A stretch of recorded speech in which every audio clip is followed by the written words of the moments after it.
All of my UFC fights have been finishes. A win over Frankie Edgar tonight, especially a finish, would definitely shake up the featherweight division and let them know that I'm here to stay. I'm not gonna let Brian, make a name off me. I know he's an up-and-comer, has a bright future, but it's not his time. I believe it's still my time. I think we'll show great fight because both we like striking, we're both aggressive, and I think it's what the fans like to see. You know, I have 5 rounds to finish the fight, and I see the opportunity for finish the fight, I will.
Well, it has been a wild first quarter of the year for the MMA leader tonight. Great to be back in the friendly confines of Las Vegas, where so many present and future stars are set to be showcased here this evening. Live inside the T-Mobile Arena here in Las Vegas, Nevada, USA, this is UFC 222, Cyborg versus Kunitskaya, presented by Modelo Especial, brewed with a fighting spirit since 1925. Closed captioning is available for tonight's telecast. The broadcast is also available in Spanish, brought to you by UFCEspanol.com. As always, we thank you for being with us on pay-per-view tonight. John Anik alongside Joe Rogan and Daniel Cormier, and we stand before you tonight with the heaviest of hearts, our fearless leader, the man who has produced every UFC pay-per-view since UFC 17 back in 1998, the late, great Bruce Connell, no longer with us, Joe. There's not much I can say without crying on air, other than he was an amazing guy. His loss was sudden, it was devastating, and we're gonna miss him dearly. But if I know Bruce, what he would want is us to have a kick-ass show tonight, and we got a great card for everybody. And you couldn't have paid him a better tribute than you did off the top, Joe Rogan. The fights go on, live television goes on in DC. To that end, we've got a UFC Women's Featherweight Championship here tonight. Chris Cyborg, every time she fights, guys, she puts her legacy on the line, and she does that tonight against the challenger, Yana Kunitskaya.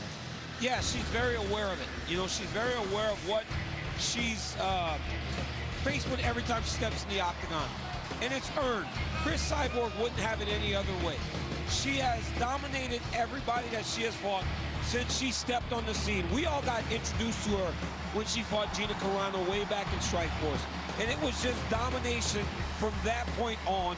She's been the best pound-for-pound fighter in the women's division for as long as we can remember. But Yana Kunitskaya is looking to pull off one of the greatest upsets in UFC history tonight, Joe. What we know about Yana Kunitskaya is that she was willing to take this fight, which says a lot. Very few women want to step into the octagon against Cyborg. Very few want to do it on short notice. Very few, even more, think that they can win. Yana Kunitskaya thinks she has all the tools. She thinks she has sharp striking. She thinks she knows how to defend herself. And she thinks she could be the one to pull off what would essentially be the ultimate upset. And of course, Joe, you had a first-hand look yesterday. Confidence doesn't seem to be an issue for Kunitskaya. She's ready to accept this challenge tonight. No, she looks very composed. Can she do it? That's the big question. But we're here to see Cyborg. Make no mistake about it. Yeah. This is the Cyborg show. She's confident because she says that for all that Chris Cyborg is, she is not a one-punch knockout striker.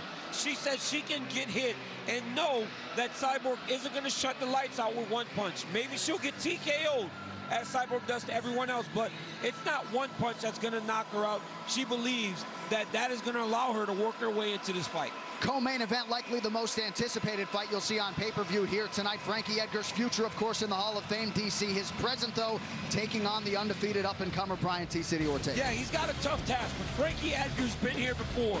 My goodness, what he did to Yair Rodriguez should be a tutorial for what not to do when you do fight someone in the octagon. He really did wear him out, and he's going to look to do that against T-City tonight. Frankie Edgar seems to drown his opponents.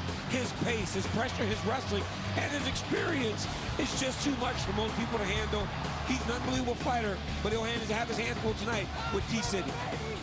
Brian Ortega is a special fighter. The question is, does he have the ability right now at 27 years old to beat what is essentially one of the best pound-for-pound fighters in the world? What we know about Brian is he's got excellent boxing and one of the best jiu-jitsu games in MMA today. Look at the way he strangled Cub Swanson. He almost got him at the end of the first round, got him in the second. We're talking about world-class Brazilian jiu-jitsu, one of the best representatives of Gracie jiu-jitsu we've ever seen inside the octagon, maybe since Royce Gracie. And Ortega has said a lot of people underneath Frankie Edgar, they don't feel comfortable on bottom. As you well know, Joe, T-City firmly in his wheelhouse when he's fighting. Absolutely, he is just as dangerous off his back. T-City stands for Triangle City. That's how good that guy is off his back. All right, we trek onward here tonight in Las Vegas. A lot of great matchups coming up. The rest of the card is brought to you by EA Sports UFC 3. Get up to 35% off for a limited time on PlayStation 4 and Xbox One.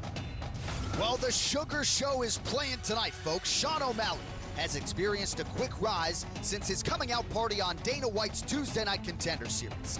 Tonight, though, a decided step up in competition for the 23-year-old unbeaten as he draws the Woonsocket, Rhode Island product, Andre Sukumta, a polished and potent striker who is also staring at the biggest opportunity of his professional life here tonight in Vegas.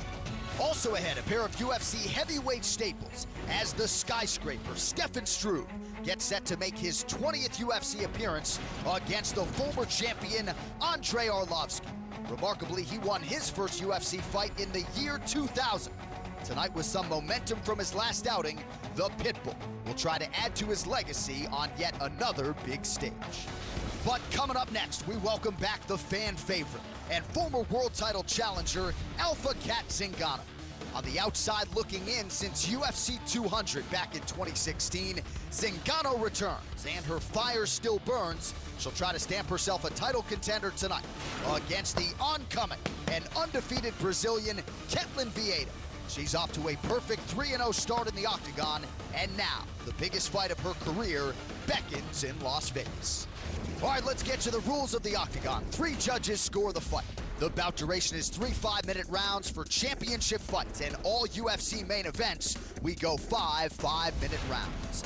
A 10-point must-scoring system is in effect. The round winner gets 10 points, his or her opponent 9 or fewer, and scoring is based on effective striking and grappling, followed by aggression, and then octagon control in that order.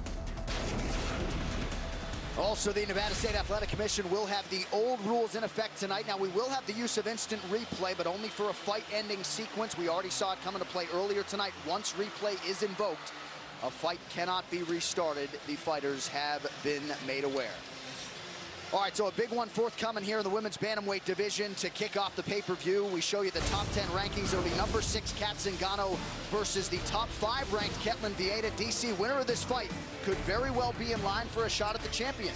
Yeah, and Cat Zingano already has a win over the champion Amanda Nunes, so she's going to be looking to state her case. And Ketlin Vieira said, with a win tonight, I am going to ask for a title shot. She submitted Sarah McMahon in her last fight out, so a win over Cat Zingano really does strengthen her case. Big moment tonight for Ketlin Vieira, but also a huge return opportunity for Cat Zingano. And we saw yesterday at the weigh-ins, Cat Zingano, who is one of the more ferocious women in MMA, got in Ketlin Vieira's face, and things got very, very hostile. I will never forget the scream that Kat Zingano released when she knocked out Amanda Nunes when they stopped that fight. Oh, yeah. She jumped up and roared. I mean, that was from the DNA, man. That was from bone marrow. And of course, Ketlen Vieira not backing down, hand fighting a little bit there with Sean Shelby. Vieira and Zingano coming up here shortly. Of course, the undefeated Ketlen Vieira made a huge statement with that finish of Sarah McMahon her last time out. Now Finomino has her sights set on another contender, the returning Alpha Kat Zingano. Well, the wait is over for Kat Zingano and her fans as the longtime bantamweight contender steps back into the octagon for the first time since July of 2016. And Alpha Kat hopes to make up for lost time by defeating a young rising star in top 5 contender Ketlen Vieira. Eu acho que enfrentar a Kat Zingano essa noite vai ser uma oportunidade muito grande de eu vir aqui e mostrar meu trabalho.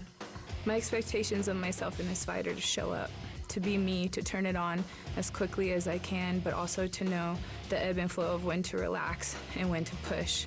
The resilience has always been there. Right now it's about being aggressive. The move from the local scene to the UFC has taken down several prospects over the years, but Brazil's Ketlen Vieira has only gotten better since her UFC debut in 2016, with wins over Kelly Fashholz, Ashley Evans-Smith, and Sarah McMahon, serving to stamp her as one of the true elites at 135 pounds. A Kat Zingano não luta faz tempo, mas eu acho que isso não vai influenciar na performance dela. Vou ser uma luta difícil para ela porque ela nunca enfrentou uma lutadora igual a mim. One of the best bantamweights to don the gloves. Kat Zingano's wins over top contender Raquel Pennington and future world champions Miesha Tate and Amanda Nunes established her as both a fan favorite and feared opponent. But Zingano's quest is for a world title, and it continues in earnest tonight. I'm excited to be here, and that's all I need. All I need is that motivation and that push to stay in her face and to shut down everything she's got and, you know, break her and make her want out. That's all I need, and the skill comes behind that.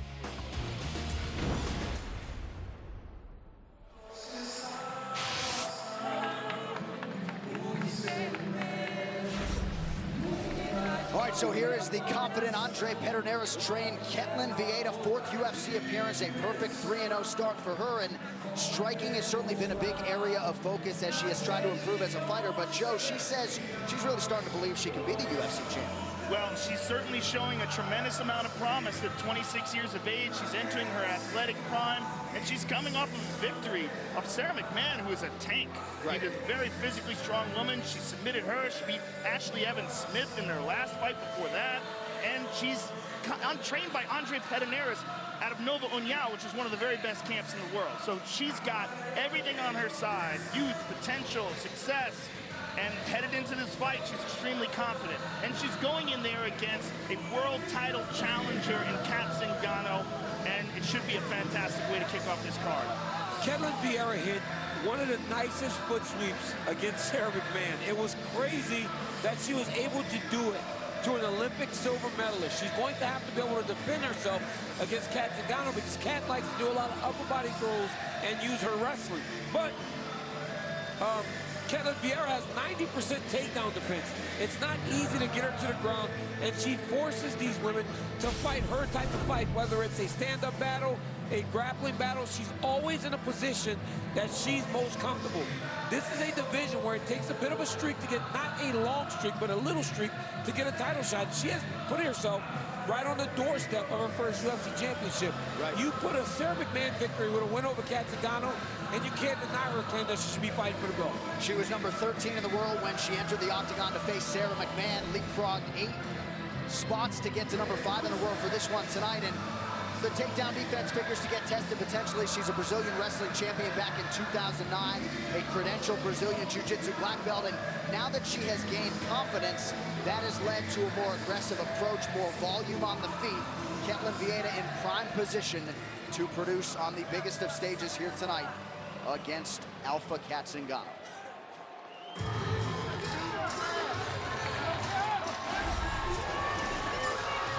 Representing Alliance MMA in Southern California, here is the number 6 ranked bantamweight contender, Alpha Kat Zingano. DC, she prides herself on making her opponents quit. That is at the forefront of her mind and approach here tonight. Yeah, and she did that to the champ, Amanda Nunes. She said, I don't know what's going to happen to Ketlin Vieira. She goes, but I know I broke Amanda Nunes. She said, I know I can beat this woman. She beat Amanda Nunes. She beat Bistade, who's a champion. She also beat Raquel Pennington, who's now fighting for the Bantamweight Championship. So if anyone should be confident that they can wear that belt, it's Cat Zingano. Now, she's dealt with a ton of issues, physically, mentally, since she's been in the octagon. But she told MMA Weekly, I am no victim. Yes, I've been dealt an unfair hand at times. I know I'm going through a lot of things that everyone else isn't going through. She goes, but the only reason I'm doing it is because I'm the only one that can handle it. I'm only getting these tests because I can handle them and get through them. That is a warrior's mentality, because a lot of people want to feel sorry for themselves. Cat Zingano doesn't feel sorry for herself at all. Cat Zingano touching down on that canvas for the first time since UFC 200. That was July of 2016. This Tale of the Tape is brought to you by Modelo Especial, brewed with a fighting spirit since 1925. Zingano now 35. Ketlin Vieira is 26. Vieira, the taller woman by 2 inches. Both fighters with a reach of 68 inches. All right, now for the official introductions, we go inside to Bruce Buffer. Ladies and gentlemen, we are live from the T-Mobile Arena in Las Vegas for UFC 222. Cyborg versus Kunitskaya, presented by Modelo Especial, brewed with a fighting spirit since 1925. And now, this fight is 3 rounds in the UFC Bantamweight division. Introducing first, fighting out of the blue corner, a mixed martial artist holding an undefeated professional record. 9 wins, no losses. She stands 5 feet 8 inches tall, weighing in at 136 pounds. Fighting out of Manaus, Amazonas, Brazil, presenting the number 5 ranked bantamweight contender in the world, Ketlin Vieira.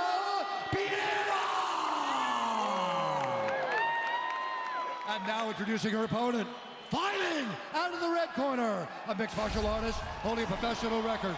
9 wins, 2 losses. She stands 5 feet 6 inches tall, weighing in at 135 1/2 pounds. Fighting out of Denver, Colorado, presenting the number 6 ranked bantamweight contender in the world, Alpha Cat Zingano.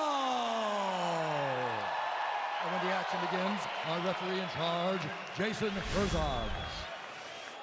Jason Herzog, our referee for this one. Thank you very much, Ashley. High stakes here in the women's bantamweight division. Cat Zingano. You can feel the tension I'm here. telling you. Yeah. And Ketlin Vieira just about ready to go. Tonight's fight clock is brought to you by Modelo Especial, brewed with a fighting spirit since 1925. Zingano in all black. Vieira in the black with gold. Oh. Ketlin caught her with a right hand there. It looked like she hurt her a little bit, too. You saw the misstep by Zingano. Nice knee to the body by Ketlin.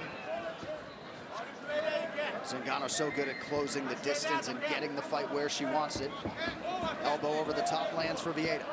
The thing about Vieira is she's also very big for the weight class. She's big and strong and physical. And Cat, she's throwing these kicks with her hands way down. Yeah. And then looking for that clinch.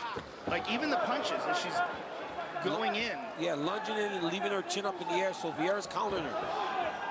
It looks like everything is just to set up the clinch. At least to the outside when you're watching her movements. Left hand lands for Vieira, unable to connect on the right hand follow. Zingano very hungry after the fight against Juliana Pena nearly 2 years ago. She said she felt a little flat, left it in the gym. There's a nice knee by Cat. Nice knee to the body by Cat. Yeah. And when we talked to Cat, I told her, I said, I think that may have been the only time I've seen you out physical in the octagon against Juliana Pena. She said, you know, I didn't have it anymore, as you said, John. She said she trained so hard that by the time the fight came, right, it was all gone. Zingano trains almost exclusively with men. Nice inside leg kick for her. Just over 3 minutes to go, round one. I do not like how she's keeping her chin straight up in the air and her hands down. She's getting countered right now by Vieira. And Vieira's walking forward. That's one thing we don't see in many Zingano fights. It's her nice takedown. Beautiful. Oh, good defense by Vieira. Right back up like a cat. Never allowed her to secure top position. Ketlen Vieira just looking much more technical on the feet. More composed, more classic, hands up high, block that kick and looking to counter immediately. That could come also from activity. You know, it's been a while since Ngannou's fought. There's a nice kick to the body. Yeah. She's landing shots herself. She's done a good job of throwing her outside leg kick. Oh, nice right hand by Zingano.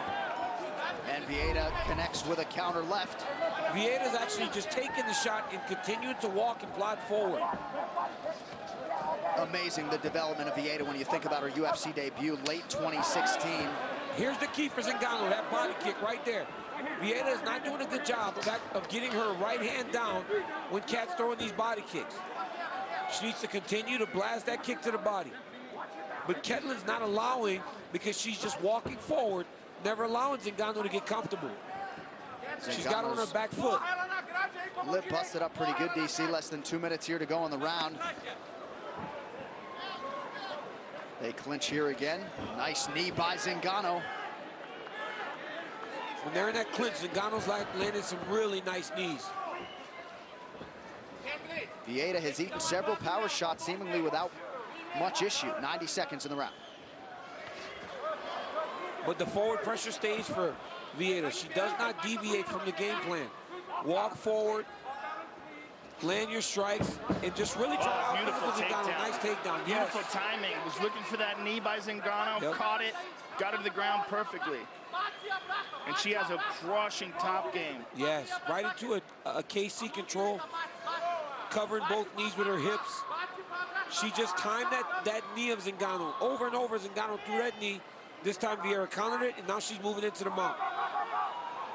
Tremendous guard passer, very good in the transition game. A lot of chokes in her arsenal. This is a great position where you're just sitting flat on both legs, not allowing your opponent to move. You see Khabib do this a ton, where he just sits on the legs. Right. Kat trying to get that left leg into play, and it seems she has it now. She's putting it on the hip, trying to get some kind of guard going. Look at that. Ketlen steps right over it. And she could easily pass to the left if she kicked that leg up. Zingano needs to dig the left underhook and get back to a half guard. It's much better than laying here in this position. Yeah, Ketlen has got a smashing top game. Heavy hips. Yeah. Look at that. Moving into the mount. Nope, doesn't get it.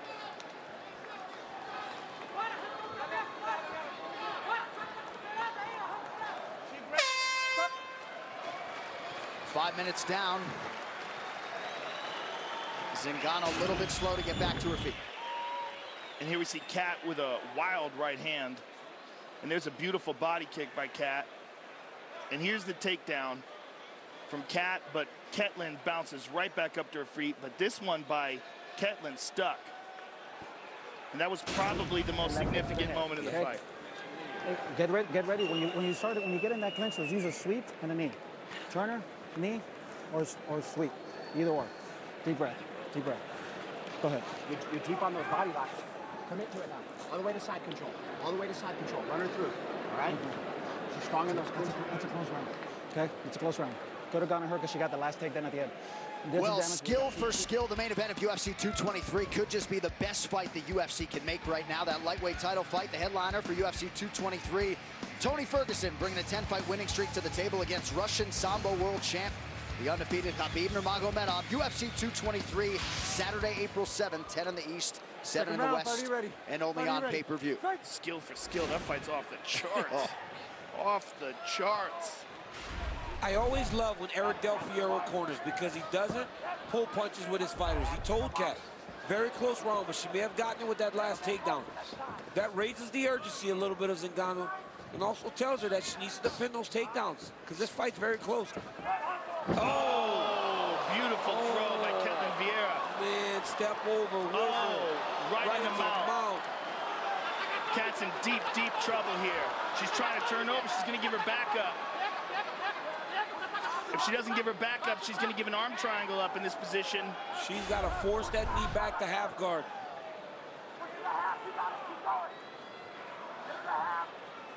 Ketlin Vieira. Tremendous control here. And a beautiful takedown.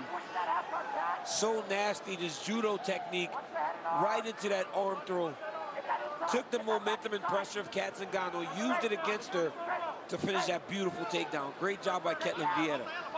And Ketlin Vieira, most like, oh, here's the arm triangle possibility. Now she's trying to set it up. And this is what she submitted Sarah McMahon with. Yep. Remember, and she can do it right from here. Drop those hips down, keep the squeeze, slowly put the pressure on, then eventually release that left leg, pop it over the top, and move towards the outside, counterclockwise. So where she's at right now with that left leg trapped, Kat Zingano, okay, beautiful job by Kat. Bucked and exploded. A nice up kick as well. That is one tough customer. Kat Zingano still working off of her back here. 3 minutes to go, round 2. Yeah, the problem is she's still on her back. And Ketlin Vieira is just, you know, from that Brazilian wrestling champion background that she has. I mean, she's got a tremendous wrestling background. Very, very good at controlling, very good at top pressure. Yes, uses her size very well when she's on top. Look at that, passes to half guard. Pass. And just excellent pressure, no space. So she's sitting on that left leg. She doesn't rush anything, right? She knew she was going to half guard. Yeah. But instead of rushing and raising her hips very high, giving Kat space to try to change the position, very short little pass, right in the half guard, stays low and heavy, and now she's got a far side underhook and in the half guard. And she's trying to control the left arm of Kat. She's continually pressing her weight up high and stepping up with her right leg to try to press down on the left arm of Kat Zingano. All right, let's fire it into the red corner of Kat Zingano, Eric Del Fiero. Side now. Hey, repumble here.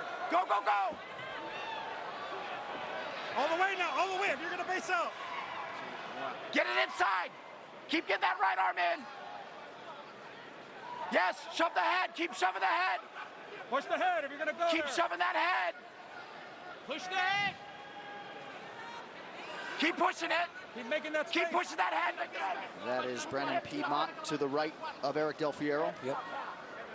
Very smart. He's telling Kat to keep pushing the head. He needs to force her head down to her leg. Yes, you got to force your opponent off of your hips down to the leg so that you can try to stand back up. And another problem for Kat is right now this is just survival. Yeah. We got 1:29 to go in a round that she's been completely dominated in. And Kat hasn't really made an attempt to get back to her feet. Whenever she has created space, she's trying to throw up kicks, but she needs to put her hips on it, her feet on the hips, and try to get Vieira off of the top of her. Oh, she's throwing some good elbows off the bottom. And you can do a lot of damage there. You saw Michael Bisping and George St. Pierre. He really did cut him up off of his back with those elbows. Yeah, that was one of the best examples of a guy using elbows well off of his back. And of course, if you go way back, Bas Rutten won the world title, beating Kevin Randleman, basically doing that off his back. That's Joe Rogan with his encyclopedia brain for MMA knowledge. Just right there, off the cuff. Steel trap. Back to 1997 real quick, huh, Rogan? I think it was 98. Oh, there you go. I was wrong again. So 30 seconds now to go in the round. Kat Zingano would appear to have some work to do. Shout out to Bas Rutten. I know he's out there watching. Pretty good left hand a moment ago by Ketlin Vieira, whose self-belief has been a big cornerstone of her success. I said it earlier, but just remarkable where she is now relative to October of 2016. Her confidence level is raised, and it shows in her fighting style. She's so sure of herself now. Zingano didn't want much to do with that fist bump, but... Right here, you see Kat Zingano blitz as she has before. Look at that. Vieira uses a wizard to load her hips and then take her across. Watch her load the hips on top. Look at that. Loaded her hips right over the top. Used the momentum of Zingano to flip her with that judo throw. It was amazing. Great job, Ketlin Vieira. Ela tá morta. You're doing, she's dead. She's dead, She's exhausted from your pressure. Ela tá morta. She's exhausted. O jogo é esse. Agora This is the game. This is the game. You want 2 rounds. Just let's move more. Move more. Only thing you have to worry about. There you go. The only thing you have to worry about is to try to take down. Recuperou. Tô zero. Hit her, Perfeito, circle. Então, aí, Hit her, beleza, circle. Hit her, circle. Decide to take down. The opportunity will come. Você rode. I want you to circle. Esse round Take the round. Take the rhythm. Faz teu jogo. Fight fans, check out the UFC store on your mobile device. Get your favorite fighter gear and more. Shop now. Receive 15% off during tonight's fight. Use code UFC222 and start saving today. So it all comes down to this third and final round. Kat Zingano and Ketlin Vieira. Are you ready? Fight! Undeniably, a bantamweight contender will emerge out of this one, and perhaps some fatigue for Zingano, but no denying the ticker. Oh! Kat with a couple of good right hands there. Nice inside low kick. Oh, she hurt herself. Zingano with an injury to that left foot, perhaps. It got checked. Kick got checked. Yep, that kick got checked. And Zingano couldn't hide it anymore. You don't want to let your opponent see that a check kick or a short kick hurts you that much, but I don't think she had any option.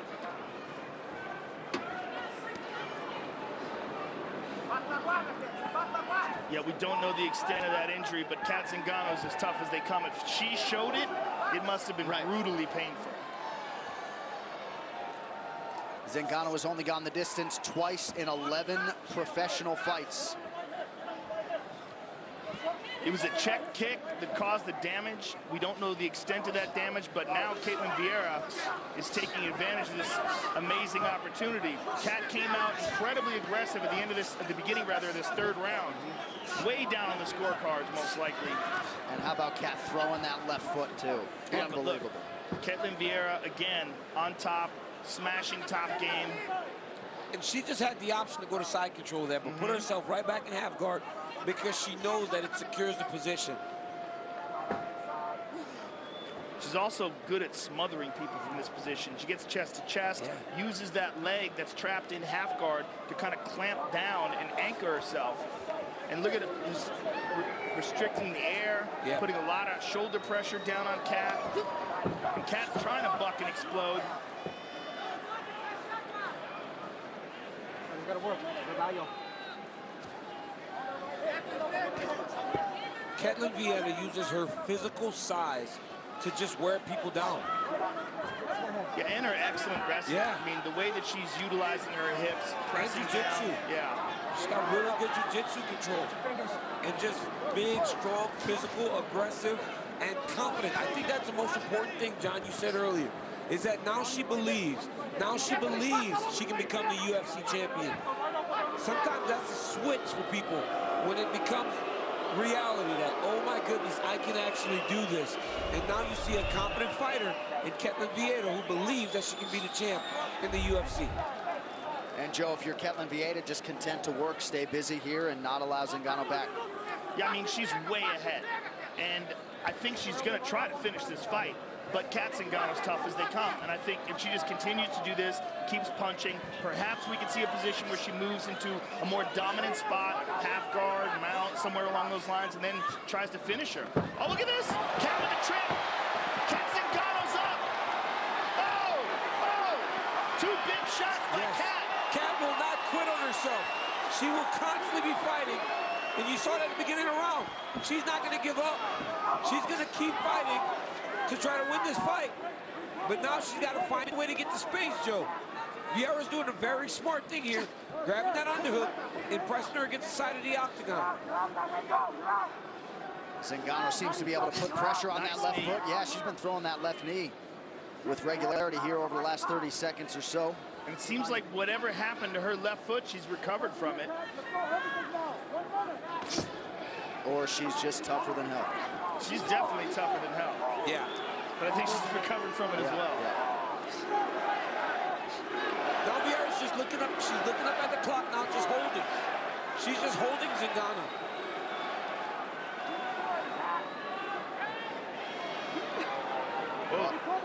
The onus is on Kat Zingano to make something happen. Less than a minute now to go. Nice knee to the body by Cat. Wow. It's happening a lot tonight. But he let him work a lot longer with less action than the fight earlier tonight. Yes.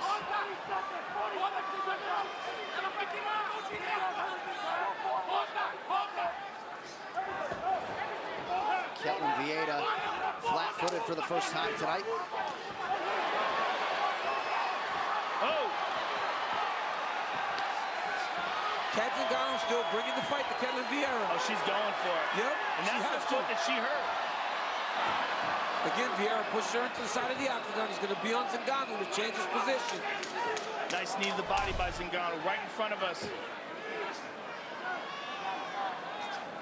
Nice elbow.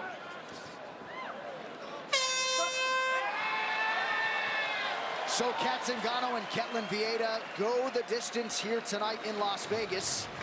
Strong last 2 minutes for Cat Zingano, but in all likelihood, Ketlin Vieira, what we just saw was just too much control, too much grappling, just beautiful top game by Ketlin Vieira. Very good stand-up as well. And then Cat with this one leg that gets checked, she caught her on the knee, and you see her leg is just giving out. And sometimes what happens is the nerves just get shot. They get jolted, and then your foot doesn't work well. We saw that in a fight recently with Michael Chandler. And then here, the end of the round, she just turned it on. And she did everything she could to try to win that fight. But most likely, we're looking at the winner right there. so vintage Cat Zingano down the stretch, giving her all and then some. But of course, Zingano visibly disappointed there on the stool. She was hoping for a big win in her return. Of course, Ketlin Vieira has made all 3 of her previous UFC appearances since we last saw Zingano at UFC 200. DC, the numbers on this one: head strikes advantage Vieira, the body work and the leg work for Cat Zingano, but the narrative in this one, top position time north of 8 minutes for the Brazilian contender. Yeah, I believe that's going to be the difference, right? Zingano is usually the one that wants to employ that type of strategy. Ketlin Vieira turned the game on her.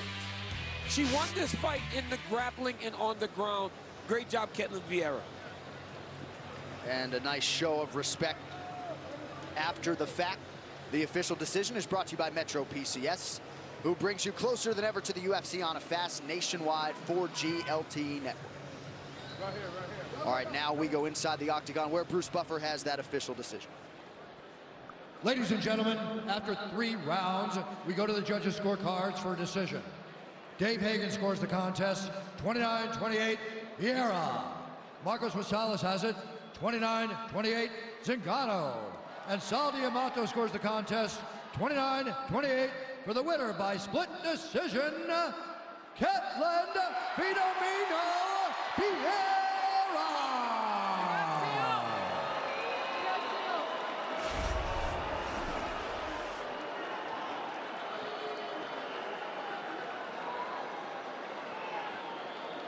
All right, I'm here with the winner, Ketlin Vieira, after we just got a terrifying scare with the scorecards. I thought that was a fight that you dominated. It was an outstanding performance.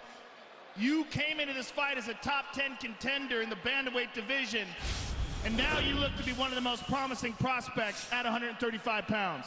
Você veio para essa luta, foi muito difícil, uma luta muito difícil. Você se surpreendeu com o score de juízes, que foi uma decisão que não foi unânime sua. Acho que você dominou a luta. Você veio para cá como um prospecto de número 10. Agora você pode disputar pelo título. O que você pensa da sua luta, da sua performance de hoje? Antes de qualquer coisa, eu quero agradecer a Deus, toda a honra e toda a glória dele. Eu não sou nada, eu sou o instrumento dele aqui. E eu quero dizer que eu sabia que ia ser uma luta muito difícil, porque a Cat Zingano é uma lutadora extraordinária. Eu sou fã dela, eu sei que ela tem muito a apresentar aqui dentro. E eu fiquei muito triste de vê-la chorando, porque ela é um ídolo, ela é um ícone do MMA mundial, é a protagonista da segunda luta feminina no UFC. Eu pedi desculpa por eu ter me descontrolado, né? Mas aqui é o sangue do caboclo do norte, mano. Mexeu, pegou. You got all that? Yes, I got it. Oh, well, I love to get Kat Zingano. First of all, she's an amazing fighter. I like fights like this. I know it's going to be a very difficult fight for me. I have confidence in my training to overcome adversities and come out on top. Kat Zingano is an icon of the sport. I've been following her since the very beginning. It hurts my feelings to see her cry. I don't want to see her cry, but I lost my emotions also the way in. It's not who I do, but it's the Brazilian fighter blooding me, and I apologize for that. I'm next for the next one. Congratulations on a fantastic performance. Eu quero cinturão. Eu vim lutar aqui com a costela fraturada. Eu tô lutando à base de anti-inflamatório. Mesmo assim, eu vim aqui e dei meu melhor. Eu quero cinturão e vou mostrar a força do norte do Brasil aqui. I won that belt. I came to this fight with no excuse with the fractured rib. I've been taking anti-inflammatories for the whole week. I have a fractured rib. No excuses. I deserve to fight for that belt. Ketlin Vieira, ladies and gentlemen. And that is one classic contender right there. Ketlin Vieira now 10-0. Her next UFC fight could just be for the UFC bantamweight title. Well, the stars are out tonight, folks. There is the UFC Hall of Famer, the prodigy BJ Penn, taking in the live action tonight, also in the building. How about the workhorse, Jeremy Lil Heathen Stevens, fresh off another big knockout last week against Josh Emmett. I don't think you got a big enough round of applause for my taste right there. I would agree, John. All right, here's a look at what's going on right now over on UFC Fight Pass. The replays from Glory and Cage Warriors available now. An action-packed week ahead with live mixed martial arts from 3 different continents. Pancrase, TKO, and of course the UFC with UFC Fight Night London. The live Fight Pass exclusive March 17th main card begins at 5 p.m. Eastern. And also now, how about this? You can watch the 24/7 Fight Pass stream. You go on Fight Pass. It's a curated channel made by fans for fans. This content literally handpicked every day to showcase the best in MMA history. Download the UFC app today. All right, straight ahead, we will get to the heavyweights. Stefan Struve trying to kickstart a run of contention against the former UFC champion, Andrei Arlovski. What's coming up? Brought to you by EA Sports UFC 3. Get up to 35% off for a limited time on PlayStation 4 and Xbox One. UFC 222, Cyborg versus Kunitskaya, is brought to you by Modelo Especial. Since 1925, we've proved that it doesn't matter where you come from, it matters what you're made of. Modelo Especial, brewed with a fighting spirit. By Metro PCS, bringing you closer than ever to the UFC, putting knockout coverage in your hands by covering 99% of people in the US. And by EA Sports UFC 3. Get up to 35% off for a limited time on PlayStation 4 and Xbox One. The main event fighter arrivals are brought to you by Harley-Davidson. See your dealer today and learn to ride like some of your favorite UFC fighters with Harley-Davidson Riding Academy. Live your legend. And there she is, the consensus best women's mixed martial arts athlete of all time, Cris Cyborg. After an impressive 5-round triumph over Holly Holm to close out 2017, the UFC featherweight champion is back and stepped up quickly to defend her belt here in the new year. The next to challenge her greatness, enter Russian knockout threat Yana Kunitskaya. There is no denying her striking skills and finishing instincts, and tonight, with confidence high, she will try to produce what would be one of the biggest championship upsets in UFC history. Our next pay-per-view will be 5 weeks from tonight, live from Barclays Center in Brooklyn, New York. This look ahead to UFC 223, Ferguson versus Khabib, is brought to you by EA Sports UFC 3. Get up to 35% off for a limited time on PlayStation 4 and Xbox One. All the champions, all the action. Tony Ferguson! Oh! He's tapping! That's it! All the hype. Absolutely incredible performance. Khabib Nurmagomedov! All the greatness. Every punch, kick, block, and submission. As close as you can get without stepping foot in the octagon. Your honor! Your JJ! Rose Namajunas! Are you ready for the games to begin? EA Sports UFC 3. What time is it then? Please tell these guys.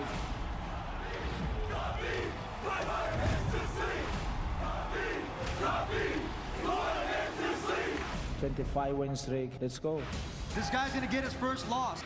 Can't wait to shut your face with my hand. I'm gonna knock you out. It's Tony time. Nobody talk about Tony time. They all talk about Khabib time.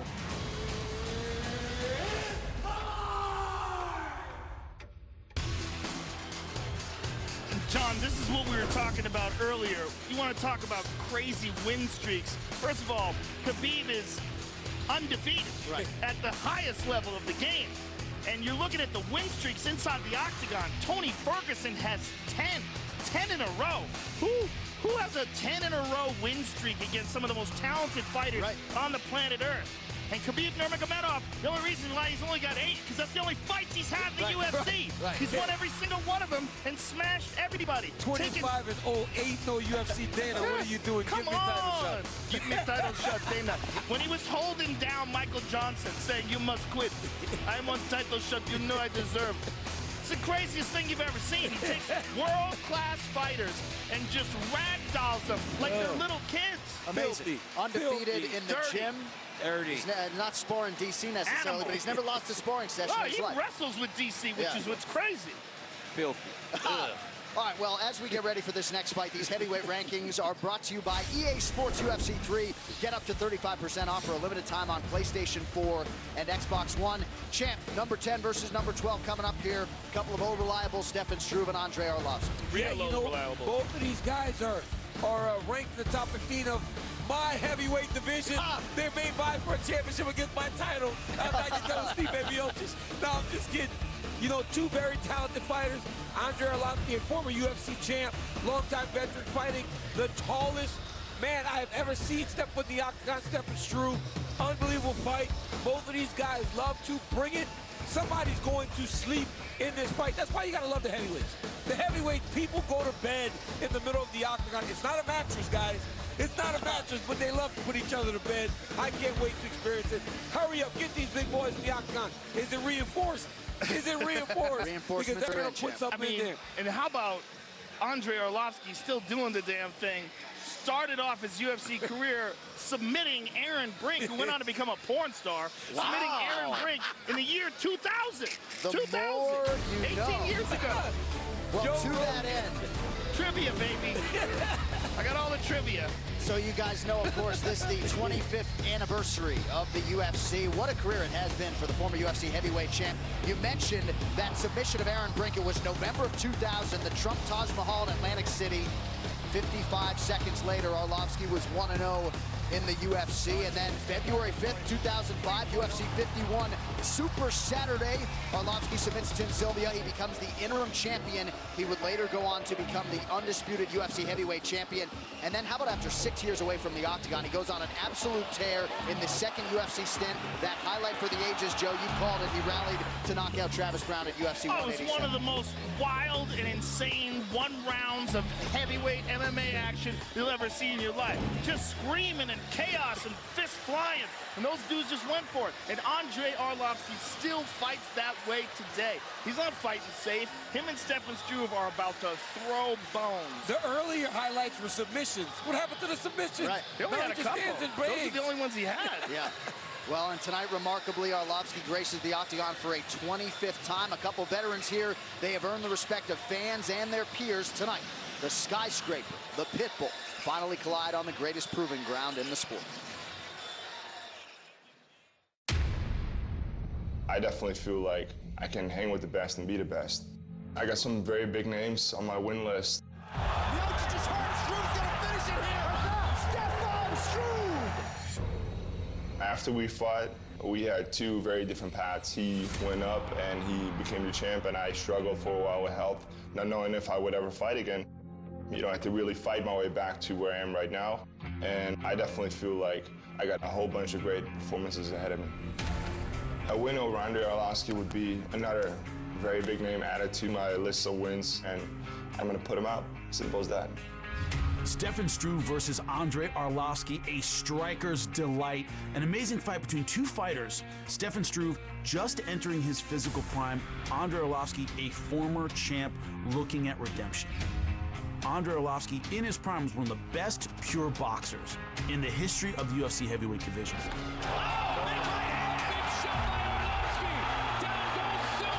Extremely accurate, powerful, great timing, great footwork. When he puts it all together, he's one of the best in the world. Early knockdown for Arlovski.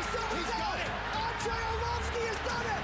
when he's coming off a win and he's confident and he feels he's back in the mix, that's when he's at his best. And he's coming off a win now.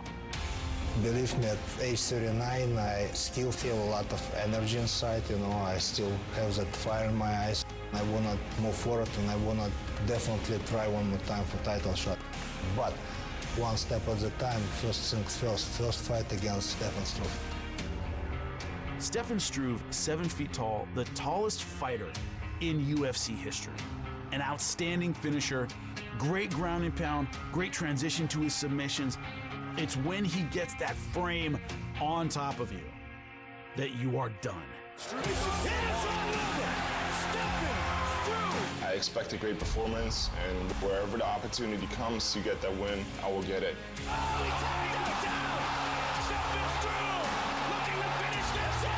I'm leaving 100% myself inside the octagon, and I promise you I will do everything possible to give him a lot of pain and a lot of problem.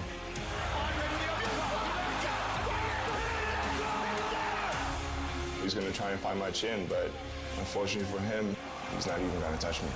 I will find the opening, I'll win, and I'll knock him out.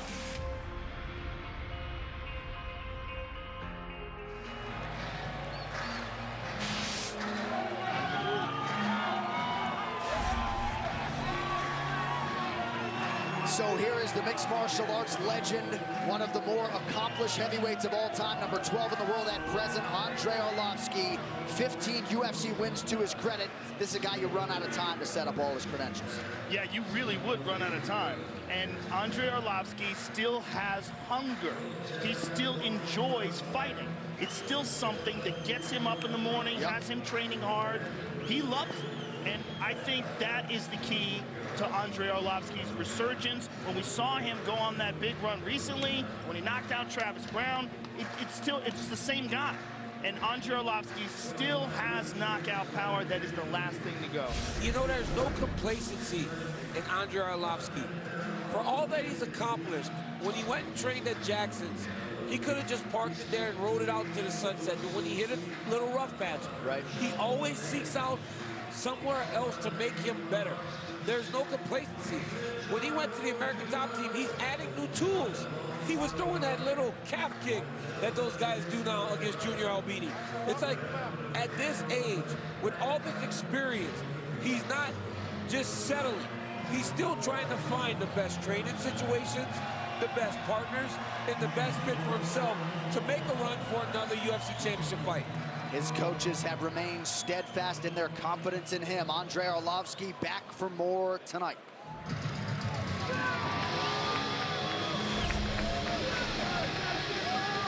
So here is the skyscraper, Stefan Struve, number 10 in the world right now, DC, 20th UFC appearance for him.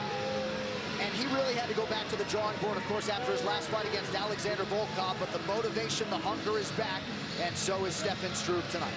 Stefan Struve has a win over Stipe Miocic. That says a lot about a guy in his skill level and his toughness, because we've seen Stipe knock guy after guy after guy out.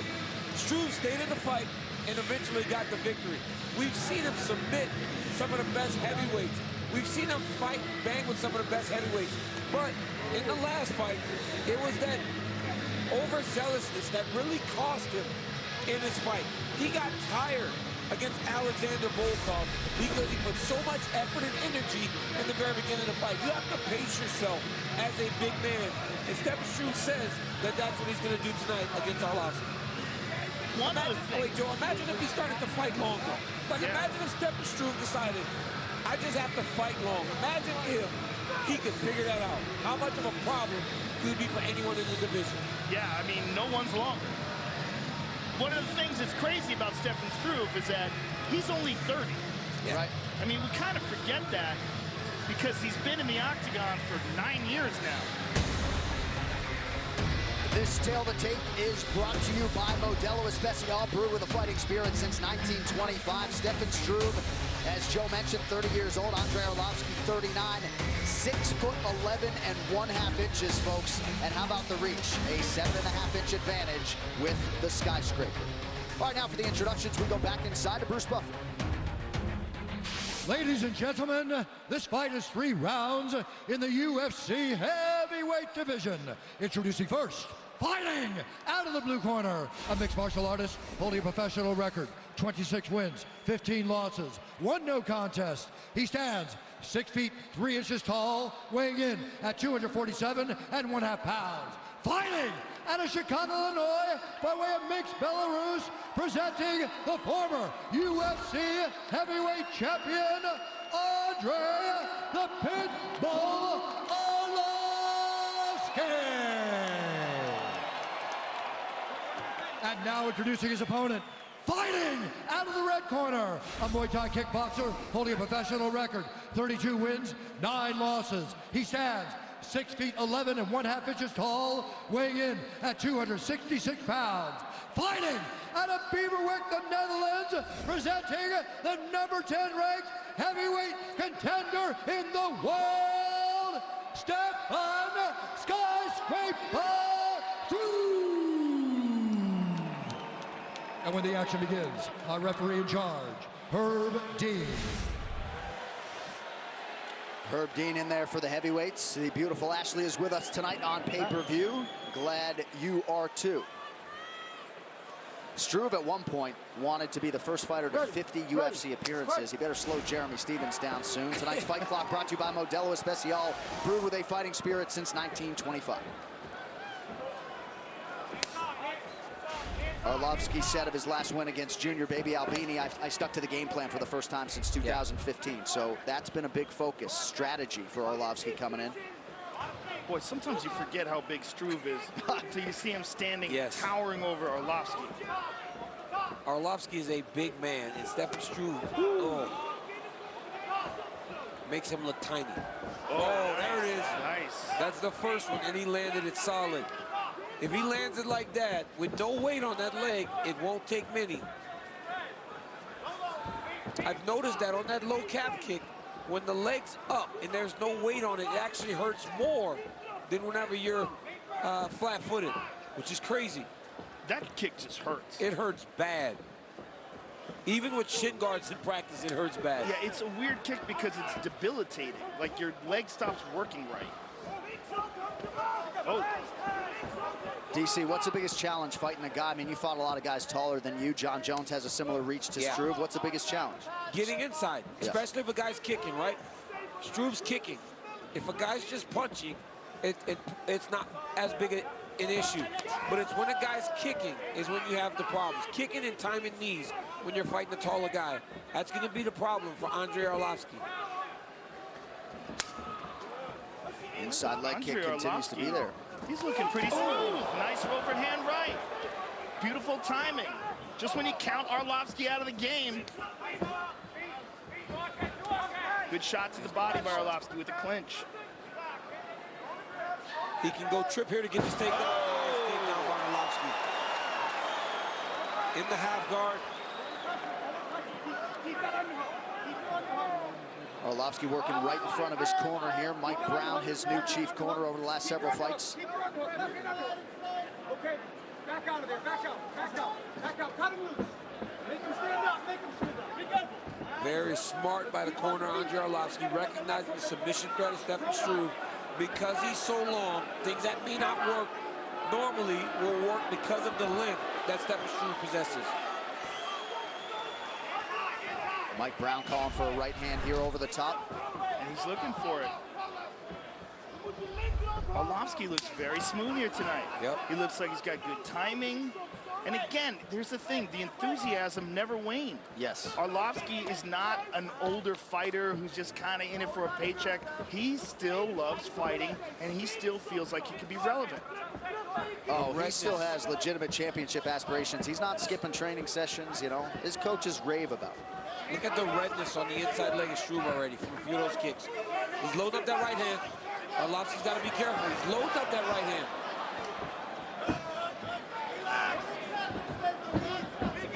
Oh, nice reversal by Arlovski.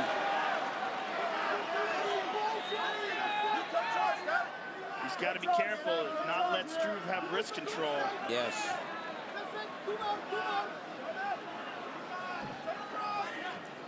All right, let's listen in to the corner of Andre Arlovski. All right, nice. Minute and 30. Maybe throw by. Work. Work. Throw by. Yeah, kick the leg. Hey, sube my punch. Circle. Just over a minute to go here. One knock on Struve has been his inability to effectively incorporate a jab consistently into his arsenal. He's such a big guy that if he just fought behind the jab, it would be like Lennox Lewis.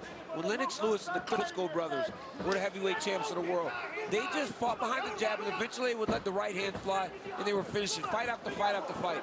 But Struve does not realize that he's 7 foot tall. He needs to fight behind that jab. Right elbow tight, stop. Be careful with the elbow. Use the cage, use that cage, use the cage. Use the cage. Relax, relax. Back to the clinch here, 30 seconds to go in the round. Pretty strong start for the pitbull Andrei Arlovski, who has outlanded Stefan Struve early. Not just outlanded him, but he looks great in the clinch. Yep. I mean, he's doing all the right things. I'm really impressed with how he looks. Yeah, he's fighting nice, clean fights to this point. And I think this change over to American top team has only helped him. Get a little stagnant, mix it up. Look at that. Beautiful. 5 minutes down between Stefan Struve and Andrei Arlovski.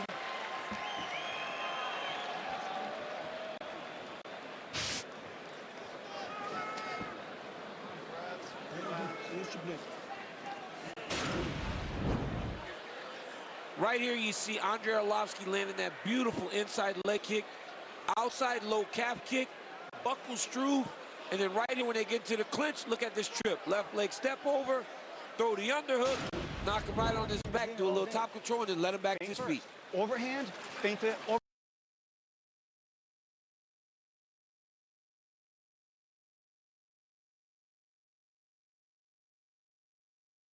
Oblique aqui e suba uma ponte. That'll free.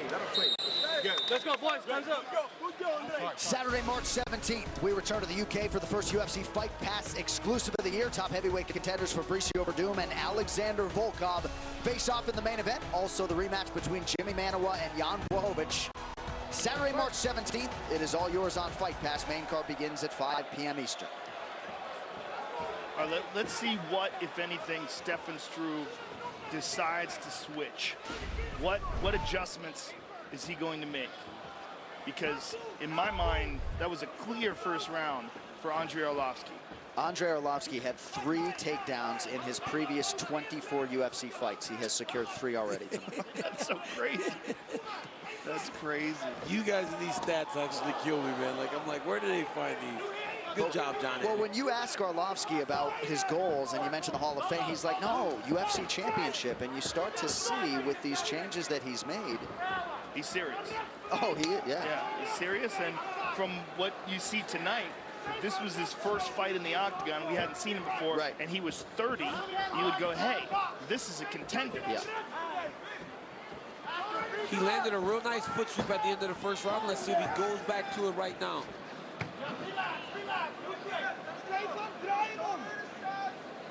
Work.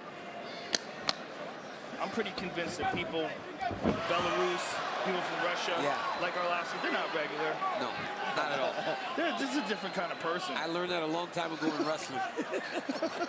Yeah, they don't eat Look Doritos. at Struve, though. Look at the sweep. Look at the sweep by Struve. Struve goes to that under He's got that leg. position. He's got that leg. Arlovski's right leg is in jeopardy here. Yes, it's in way too deep. It's in very deep, and he's attacking the ankle now, and Struve is adjusting. One thing that's helping Arlovski is he's got a background in Sambo, but man, he is locked up here. He's locked up in a terrible way. And doesn't have that escape, right? He's got to find an exit route. Well, his foot's free. His foot's free. He's got to figure out a way to get out. Push kick that and leg. Push away. Yep, he's got to kick and push he's away. Almost out. He's almost out. He's got to adjust. Oh, good he's got job to by adjust. Struve sweeping. Yeah, but Struve's giving him way too much space. Now Struve's on top, though. This is where he wanted to be. That whole process, Joe, from going to the clinch to falling on his back, then going to the leg lock. Now he's on top, exactly where he wanted to go. Well, I like how he's reaching under and grabbing a hold of that wrist. He's got 2-on-1 on Andrei's right arm. This is real bad for Arlovski. Oh, nice explosion. Beautiful job. Arlovski's got to fight the hands. He's got to fight the hands, split the hands of Struve, and start to turn back to his right. He grabbed the fence. Top of it, yep, got away with it. A little bit. He's done that to me a few times when he used to train with us. And the soft warning comes from Herb Dean. That's some no-nonsense Herb Dean action right there. You know, I kind of don't like that, man. If you're going to grab the fence and cheat, you should get penalized right away. I have strong feelings. I agree. Oh, look at this. Struve went for it. Yes, I think 1 point. Yeah, grab the fence, 1 point. That's cheating. Poke an eye, 1 point. Yeah, you can't Low grab kick the fence. that goes to the groin, 1 point. That's illegal. There are rules for a reason. It would change everything if that just happened. Guys would stop cheating. They would stop 100%. They wouldn't even think about it. Because it would be so devastating for the score. Especially eye pokes. That one, I feel like you don't recover from. You know, depending upon the eye poke, of course, but you have the most potential for not recovering. Yes. Groin strike second. But all of them, 1 point. Well, one fence grab, preventing Struve from getting potentially a dominant position, changed the whole complexion of the round. Yeah, and if you overly penalize them like that with 1 point, people would just stop doing it. Yes. Oh, nice knee pick by Arlovski. Beautifully. And now some damage. This is a very close round.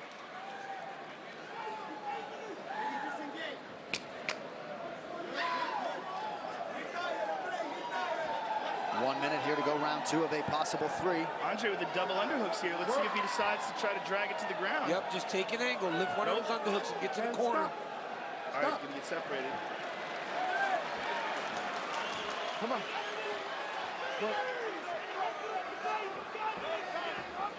So another referee separation here, 40 seconds to go in the round.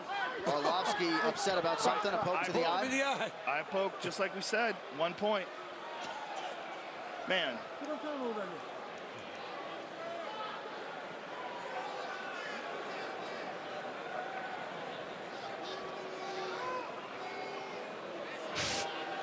Let's take a look at it here.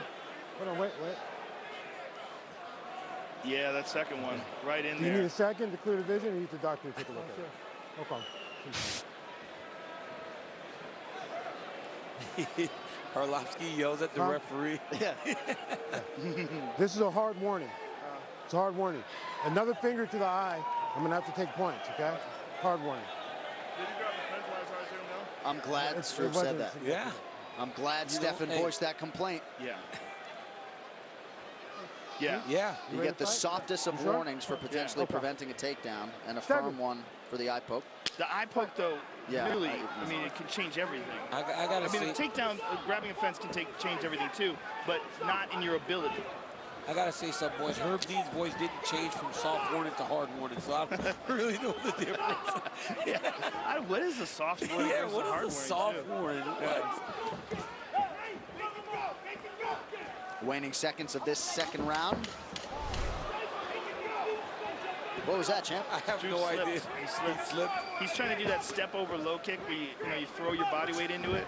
But he's he's a giant, 7 foot tall. Guys are giants. Yeah. You know, and he's in there fighting. Just the athleticism that he shows is unbelievable.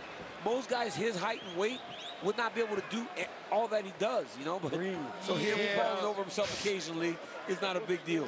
But if he was in the NBA, I mean, those guys are the same height and weight. They move pretty damn good. Not the big ones like that. It's probably 1-1, right? Сделай первый раунд и пробивай фейк по воздуху, левую ставь, по воздуху правую ставь. Бойка по воздуху левая, бойка по воздуху правая. Первый раунд, повтори просто первый раунд, и все, и твой бой. Let's go back to that calf kick, right? Hey, sometimes, no more clinch. Sometimes straight punch or over the top. Straight. Let's win. UFC 222, Cyborg versus Kunitskaya is presented by Modelo Especial, brewed with a fighting spirit since 1925. Third and final here, Stefan Struve and Andre Arlovski. You heard Mike Brown talk about that calf kick. And we could be looking at 1-1 here. Yes.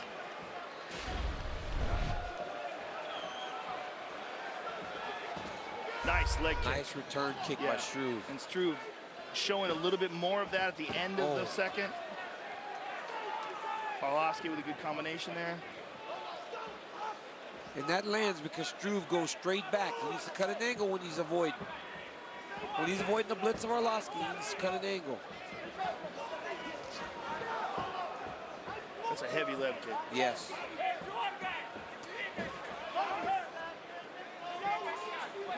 Oh, nice right hand by Struve, yes. Remember when people said Arlovski didn't have a chin? I mean, if he didn't have a chin, he wasn't taking that right hand right there by Struve.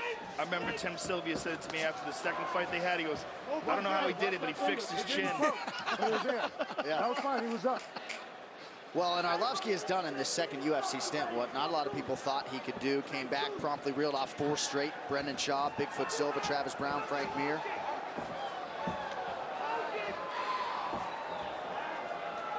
Turned pro all the way back in 1999. I mean, a lot of people wrote him off in Strikeforce when he got stopped by Sergey Kharitonov. They were like, that's it, it's over. He took a couple real nasty knockouts in Strikeforce, so people thought it was over. Yeah. He just reshifted the focus once again, as we said, you know, always looking for ways to improve, and he's improved as he's gotten longer into his career. The Brett Rogers fight was another one. Yep. Crazy how resilient he is. Yes. And right now he's in the 3rd round with Stefan Struve in a very close fight. Just over 3 minutes to decide this one. Nice little shovel. I would be terrified to go to the judges tonight. Yeah, I mean, it seems like there's something in the air. I believe we have already tied the record for most split decisions in a single UFC Joe, fight. you love to throw me alley-oops. I just want me to try to dunk it home, huh? I know you're trying to set me up. Some of them just don't seem normal. Yeah. They're just like, what? You're trying to set me up. You're gonna make that woman. You can make that woman come after me, man. You throw me softball. Let's work. You need to work. If you want to let's work. I like what Herb's doing. Yeah. Now this is a situation where these guys are not moving. Oh, look at this. Back to the foot looks sweep. for the takedown. Takes his back. Stop. What happened? Eye poke? He poked him though. Oh, good Lord. Well, I saw it was when you flicked up. You didn't poke. It was just a flick up like that. let's take a look at it if we can see it. Here we go.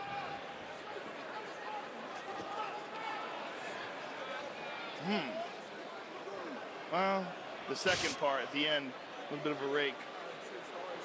Huh? I'm seeing stars, you know what I mean? Oh, does that mean you need medical attention? Or do you need a second? I'm just like Hold on. Hold on. Yeah, I'll give you a second. I can bring in the doctor. Huh? Yeah. So Struve complaining about his vision, but not wanting the ringside physician to come in. You just got to be very careful with what you say in these situations. It's like, I got white in front of my left eye. Okay, I'm going to bring the doctor. You see, like, you know, he said that he was a little blurry, and now he says he's got white in front of his eye, so that he's going to bring the physician in. Let me ask you this, to the physician. What should he do? Do you think that if he sees white, he should just ignore it and try to keep going and win? But what you saw, like, the poke was kind of a little bit of a rake down instead of a straight poke, right? Right. So now when the physician comes in here, Stefan says it's to the physician. Now the decision is in the physician's hands. He stops his fight. Right. You know? Let's take one more look at it. Yeah. See, it he scratched his eye. Yeah, it definitely poked his eye. Yeah, you know, he's justified if he can't see. I'm just saying you got to be so careful. I guess he's ready. Yeah. Okay. Ready. Let's fight. All right, we'll see the extent to which that affects Stefan Struve over the final 2+ minutes.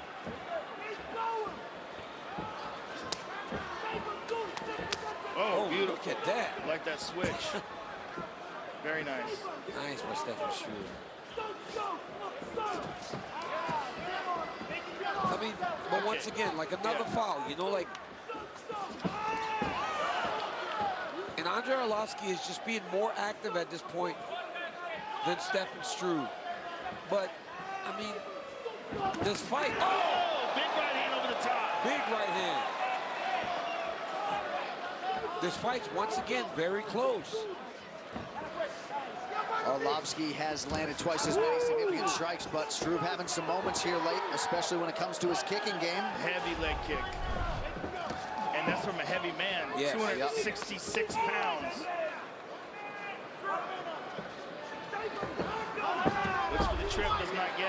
Still has double underhooks. Yep. He can actually take that lock across the body and step in front with his right leg and just start to twist.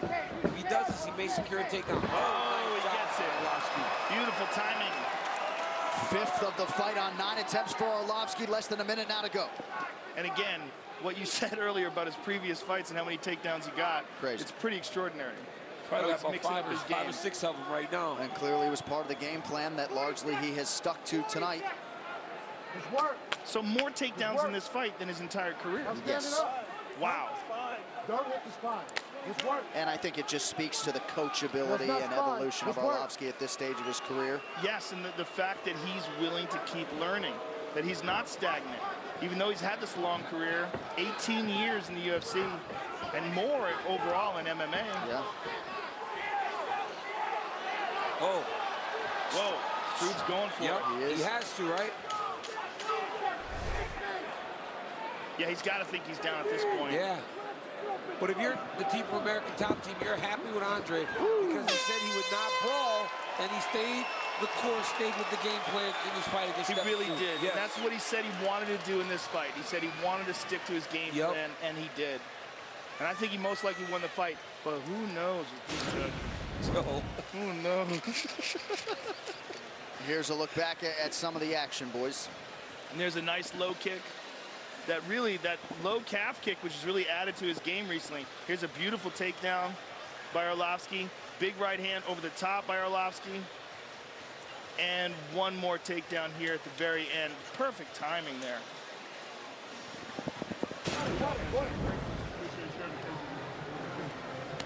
A lot of mutual respect between two guys with 45 UFC starts between them.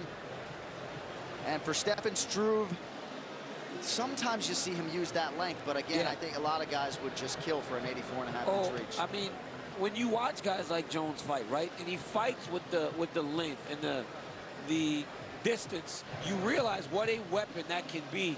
And Struve just hasn't really come to terms with his physical gifts. Right. He has gifts that no one else has, and he doesn't really use them. The great Joe Silva sitting somewhere in Virginia screaming at his TV for Struve to throw that jab. The official decision is brought to you by Metro PCS, who brings you closer than ever to the UFC on a fast nationwide 4G LTE network. All right, the scorecards have been tallied. Let's get it inside now to Bruce Buffer. Ladies and gentlemen, after 3 rounds, we go to the judges' scorecards for a decision. The judges score the contest 29-28, 29-28, and 30-27 for the winner by unanimous decision, Andre the Pitbull Arlovski.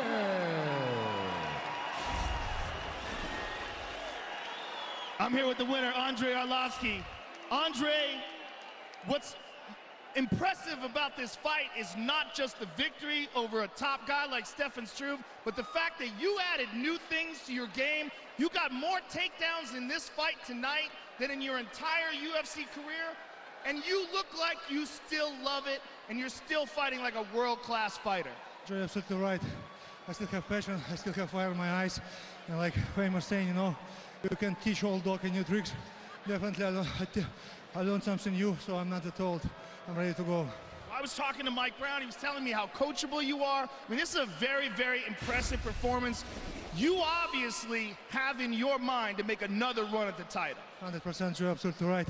I want to be champion again, and one step at a time. Today I beat tough opponent. I'm ready to go. 2 victories in a row, and I can't wait to see what's next. Congratulations, sir. Andre Arlovski, ladies and gentlemen.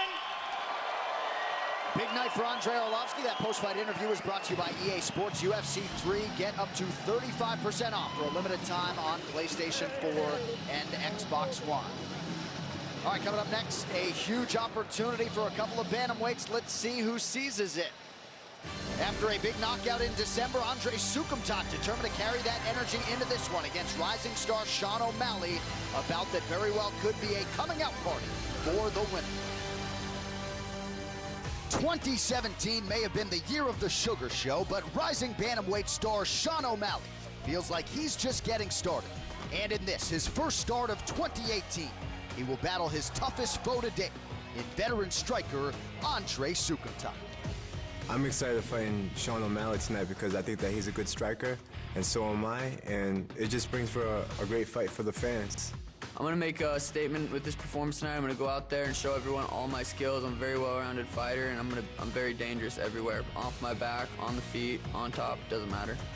Following razor-thin split decision losses to Albert Morales and Alejandro Perez, Andre Sukumtop rolled the dice by taking a short-notice bout against Luke Sanders in December. But the gamble paid off as he took the judges out of the equation by emphatically knocking out Sanders in the second round. I think that the sky is the limit for me at the 135 division in the UFC, and I think that I have potential to go all the way to the belt. All it took was a touch over 4 minutes for Sean O'Malley to put himself on the world map. And after his memorable knockout on Dana White's Tuesday Night Contender Series, O'Malley took the Sugar Show to the UFC, where he remained unbeaten with a victory over Terrion Ware. I'm just getting started. I have so much potential. I have so many more knockout moves that I want to show. I've showed a few, but I got a ton more.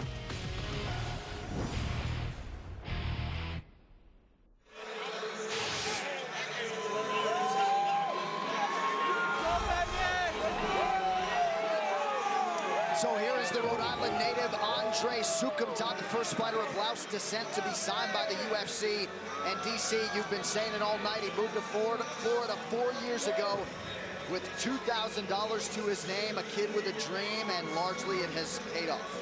Yeah, he took a chance on himself. Not many people are willing to do that. He knew he wanted to be a fighter. He knew he wanted to get to the UFC, but he also knew that he needed a different situation in order to get to where he wanted to go, to achieve the goals that he set out for himself.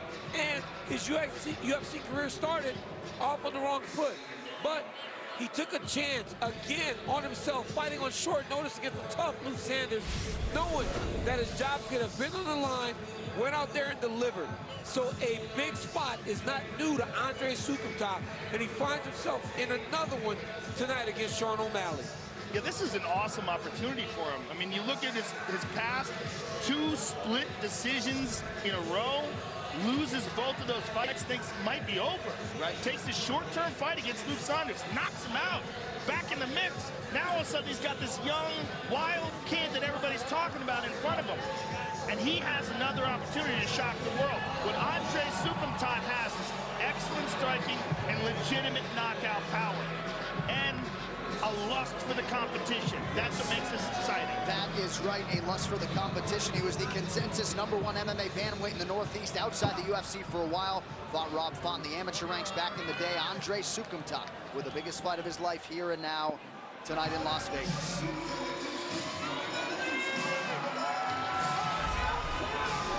Ladies and gentlemen, watch and enjoy. The Sugar Show is upon us. Here is the Montana native, the 23-year-old Sean O'Malley.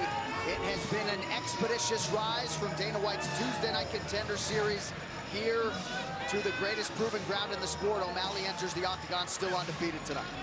And he's handling the pressure well. There's a lot of pressure, a lot of eyes on this guy. And so far, his performance has reflected that he's very good at handling pressure and that he is one of those people that rises to the occasion. Now, will that change as the occasion gets more and more difficult? We don't know. That's why it's exciting. But we do know that he's got a great personality. He's fun to watch. He's creative and wild and impulsive inside the cage. He does a lot of stuff that you don't see coming. And it's one of the things that makes him interesting. You know, there's a lot of flash to Sean O'Malley, right? The clothes, the appearance, but don't be fooled. This young man trains at a great camp at the MMA lab. So he's training with greats like Benson Henderson. He's training with guys like Alex Caceres. He's training with good fighters down there. He's seeing a high level every day. This confidence is not for nothing. He understands that he's seeing the highest level daily in the gym. Now, can he match the height? I don't know. I called this fight against Terrion Ware. And Terrion Ware found some success. And when he asked for this fight, Andre Sukumtop, a lot of people went, what?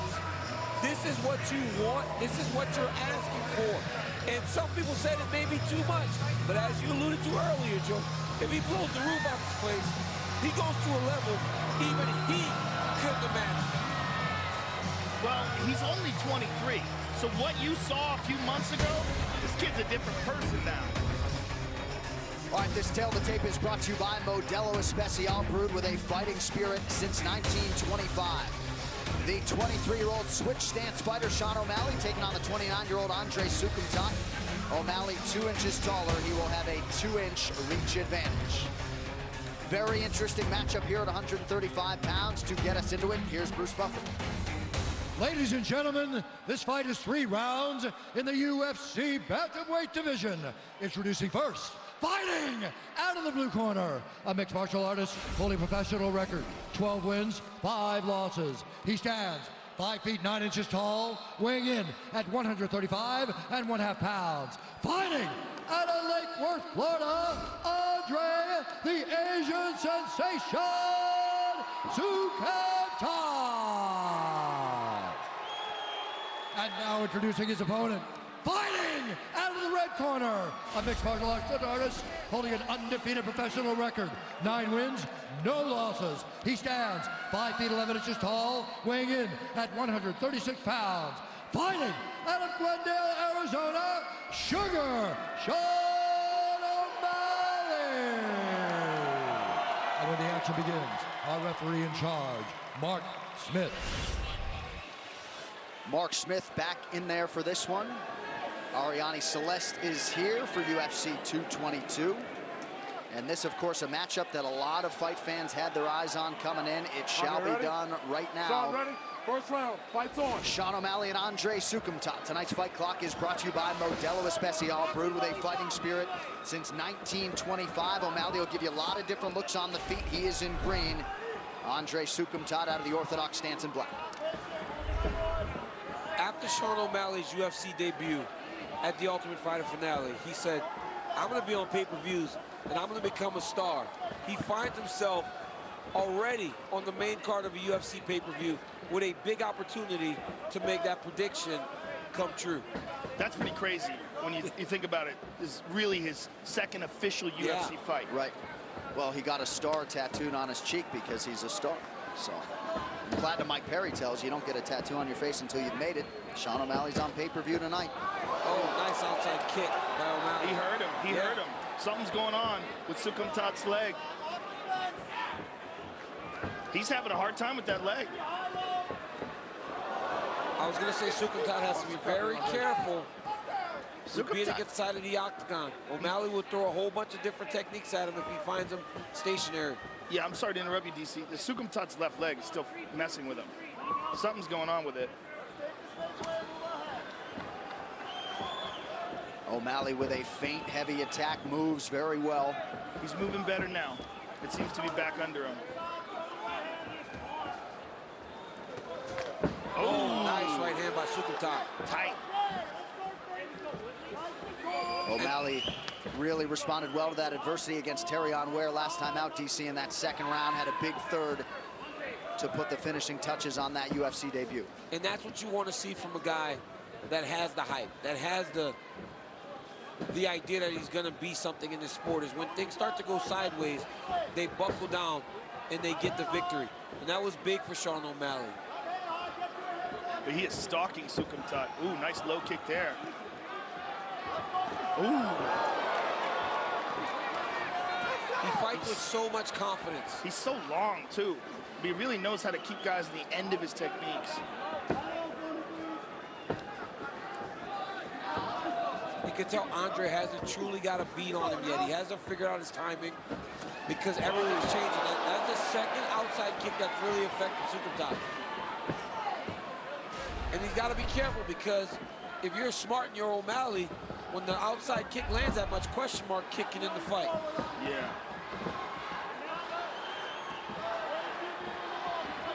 Ooh, right when you said that. Yep. Sukumtat representing Hard Knocks 365 South Florida, training alongside some names you recognize: Nick Lentz, Sean Soriano, Chaz Skelly. Nice front kick to the body there by O'Malley. Ooh. What Andre's really struggling with is the stance switching. He's not getting a good read on O'Malley because he's never staying in the same type of fighting position. Woo! Look at that. Oh! He ate that kick. He hit him took clean. that whole kick, yep. He hit him clean. Sukumtat's in trouble. Strikes in bunches and from all angles as Sean O'Malley. Oh, look at that right hand. Stepped into that right hand nicely. Just mixes it up so well. Yeah. Very creative.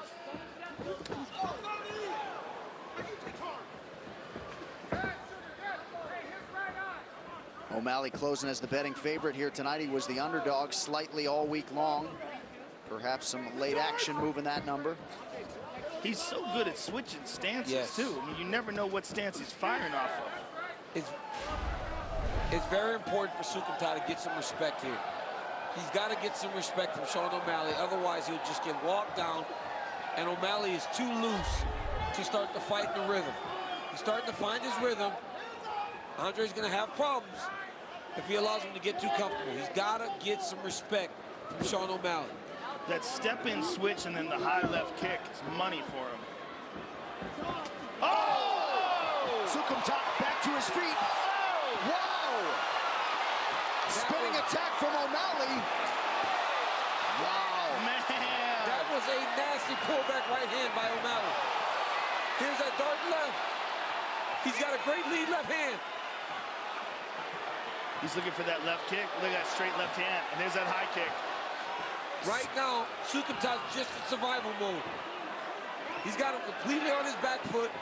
He's been fighting on his heels the whole time, which is allowing O'Malley. Oh! Wow! And a right hand follows up. Now the knee. Oh.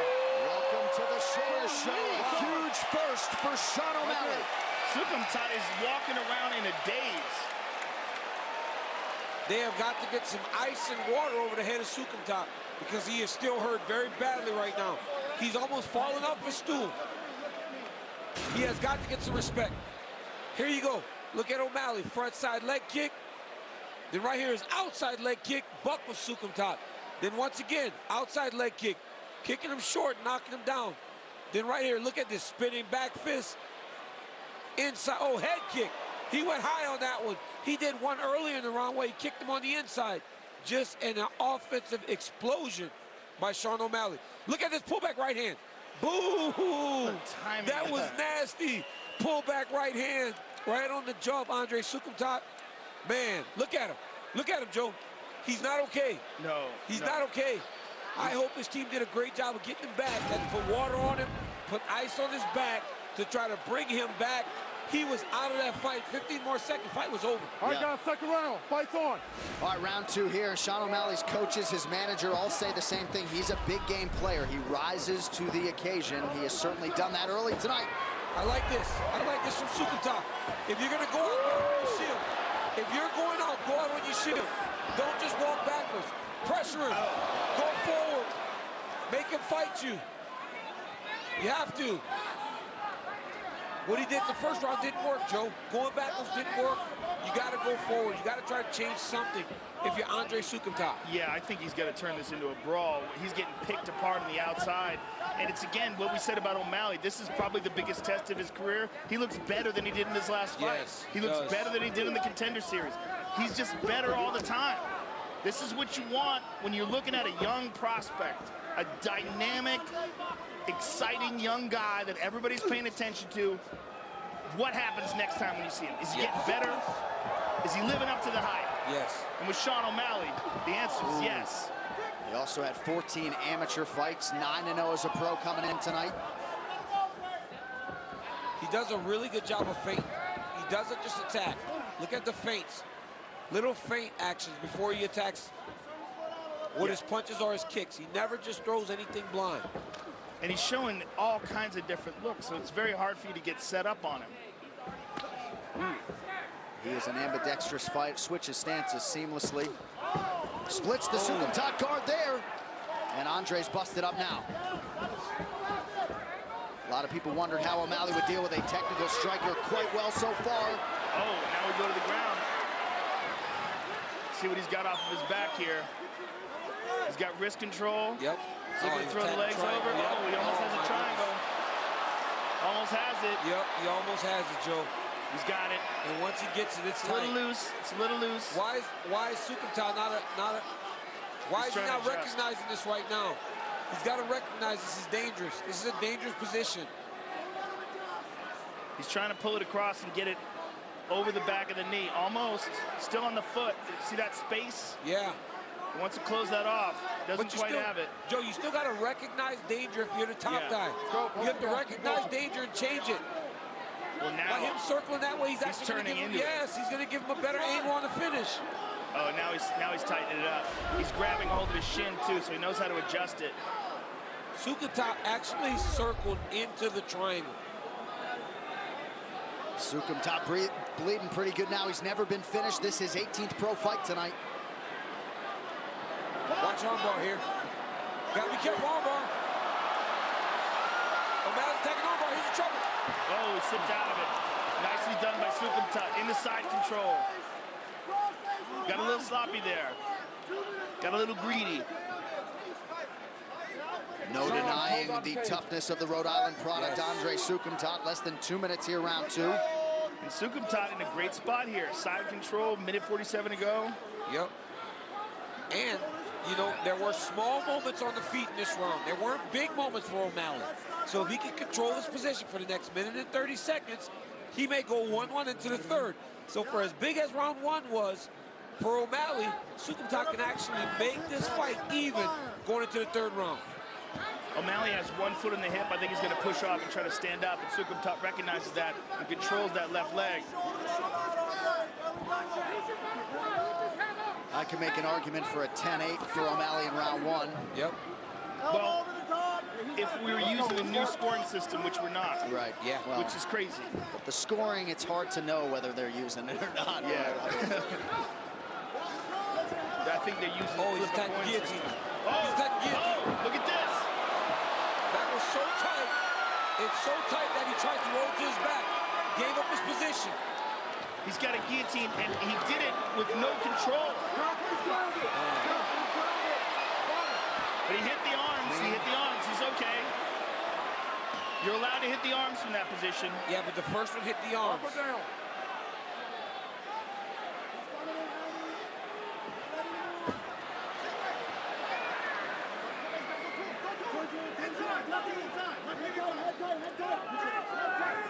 Greg Jones right there in the corner of Andre Sukhamthat, under 20 seconds in the round.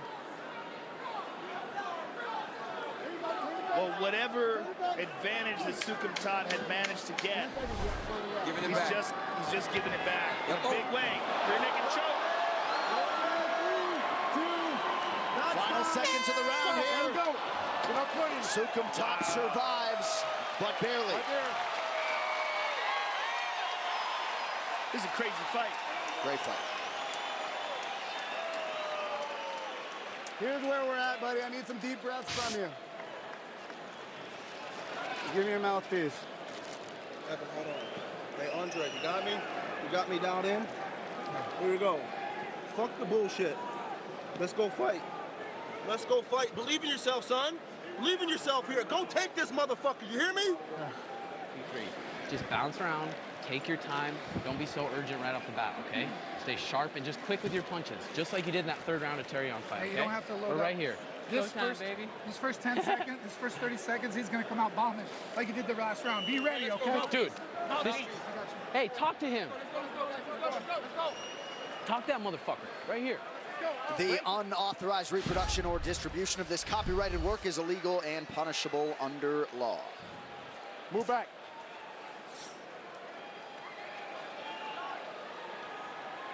All right, guys, third round. Fight's on. 5 minutes to decide this one. Sukhamthat advances as he did round 2. You heard Sukhamthat's wrestling coach Greg Jones say, just go get him. Go fight him. The corner of O'Malley, they're asking him to talk to him. Get him more out of his game. Go take it to him. Clearly, Sukhamthat believes that wrestling would be the path of least resistance, getting all he can handle from O'Malley on the feet. But I mean, wrestling him and controlling him this round doesn't win you the fight. It seems as though he's down 2 rounds to 0. He needs a finish. Front kick to the body. Maybe he thinks he can if he can get it to the ground. 3 wins by submission for Sukumtat coming in.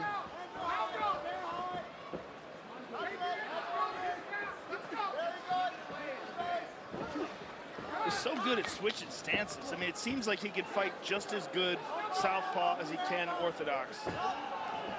Sukumtat has really had a hard time getting off consistently. Just 15 significant strikes landed through 11+ minutes.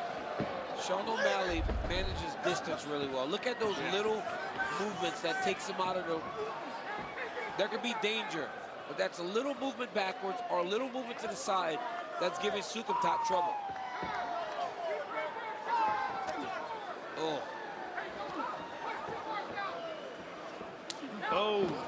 Oh, right hand. Big deep breath from Sukumtat. He hurt his foot. O'Malley hurt his foot or his leg. Yeah, he did. Look at that, he kicked it. Yep. Sukumtat kicked it. Nope, don't wrestle if you're Sukumtat's corner. Perhaps he didn't recognize it. Yep, you tell him stay up there and kick on that leg. This is an amazing opportunity for Sukumtat. On top now. If you're Sukumtat, Joe, you got to let him go to try to make him stand. They said that a fighter has to stay in a position where they look like they're a fighter. If his ankles or his leg is hurt that bad, he can't stand, they will stop the fight. Earlier tonight, we did see Katzengano recover. Hard to know the extent of the injury to Sean O'Malley. It seems like he threw a high kick and hurt it as he threw the kick. And Sukumtat on top of him now. But he's given O'Malley the possibility of blocking on a submission. But now Sukumtat looks like he's got a hold of the neck of O'Malley. Nope, doesn't anymore. Or recover, right? We saw Katzengano hurt very badly. And because Ketlin Vieira got on top of her, she actually allowed her to recover.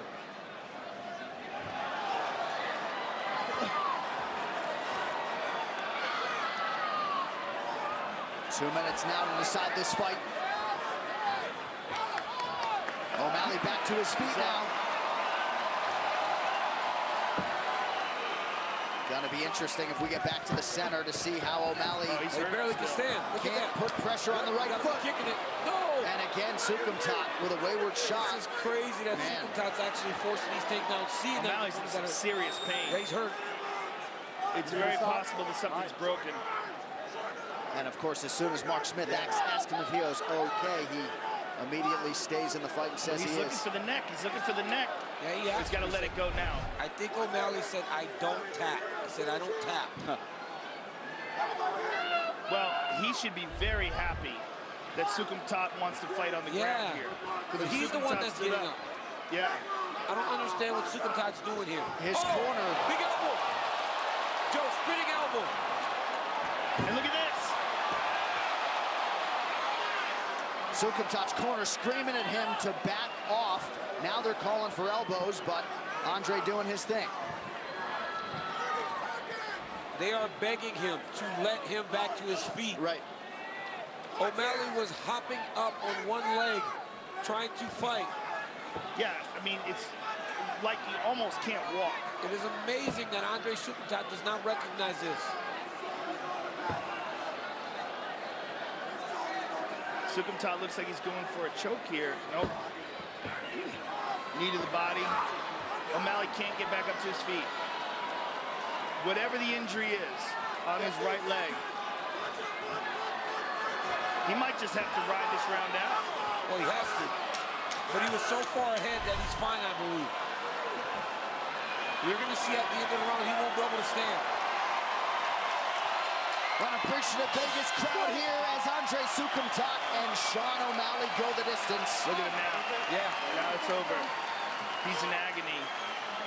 And we'll get a chance to find out what happened and what's wrong, but he can't move. He might have a broken leg or a broken foot. Ref comes in there and squeezes on it. He comes in there and squeezes on the leg, Jimbo. I think it's a doctor. The doctor squeezes on the leg.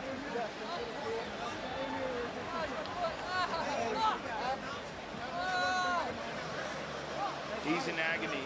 Most likely, he's looking at a broken foot, which is incredibly common. And it looked like he broke it when Sukumtat was blocking a high kick. So he might have kicked the elbow. Clearly, Sean O'Malley thinks it's broken. Yeah. So let's take a look one more time. He threw the high kick and immediately reacted. Let's take a look at it here. Wow. Just didn't. It's crazy how anything can happen. And sometimes it just doesn't seem like a big shot, but something just hits wrong and it snaps. Let's see it again. It's crazy that it usually would hit the elbow to break a foot. This time it hit him on the forearm. Yeah, a little bit on the forearm and maybe a touch on the top of the head. Yeah. And whatever it was enough. And it could also have been that he had heard it earlier and didn't quite realize the extent of the injury until he threw that kick. And earlier he did throw a kick that was partially blocked, and you saw him take a bad step on the way back out. All right, the official decision is brought to you by Metro PCS, who brings you closer than ever to the UFC on a fast, nationwide 4G LTE network. All right, Sukumtat back to the center. Here now, Bruce Buffer. Ladies and gentlemen, after 3 rounds, we go to the judges' scorecards for a decision. The judges score the contest 29-27, 29-27, and 29-28 for the winner by unanimous decision, Sugar Sean O'Malley.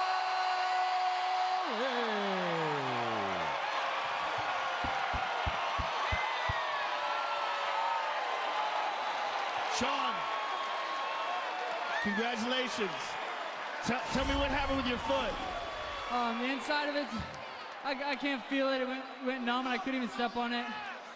I think it was a question mark kick. Oh, it really hurt. But nothing a little medicine can't fix after the fight, after my after party. Well, listen, man, you look sensational up until that injury. The first and the second round, you were on fire. Andre Sukumtat decided to take that fight to the ground once your leg was hurt. That might have been a blessing in disguise. Yeah, definitely. I could not stand on it. Me and Andre talked a lot back and forth this fight. I have nothing but respect for him stepping up against a top prospect and knocking him out, and then taking this fight with me. Nothing but respect. I love this game. I love the talk. I love the media, and I love everything about this sport. And I fucking love you, Joe Rogan. Well, I fucking love you too, buddy. Listen, man, what you did tonight was really fun. You're an incredibly promising young prospect. I hope your foot heals up as quick as possible, and I really, really enjoyed your fight tonight. I appreciate it. Thanks to everyone that came out to watch. Welcome to the Sugar Show, everybody! Sugar Sean O'Malley, ladies and gentlemen! What a performance by Sean O'Malley. Great grit, determination, and ability to finish a fight while he was debilitated. A star is born. They say he was a star after he left Dana White's Contender Series, but with this performance, this young man is in line for some really big fights and a lot more followers on that Instagram, which is so important to these young kids nowadays. And I'm not sure I've ever seen a post-fight interview with a fighter completely laid out like that. Nicely done, Joe. And that was fun. And a couple 10-8s there in round 1 for Sean O'Malley. Yeah, exactly what you said, John. Big win for him here tonight as he improves to 10 up and 0 down. And that showed some serious heart, too, to finish it out like that, because that kid is in agony right now. All right, straight ahead, it'll be this much-anticipated co-main event. Former lightweight champ Frankie Edgar, fellow contender Brian T-City Ortega. What's coming up? Brought to you by EA Sports UFC 3. Get up to 35% off for a limited time on PlayStation 4 and Xbox One. Well, next month, Brooklyn, New York plays host to the monster that is UFC 223 and a strawweight championship rematch, Act 1, to Thug Rose. On April 7th, Joanna Jędrzejczyk looks to exact some revenge.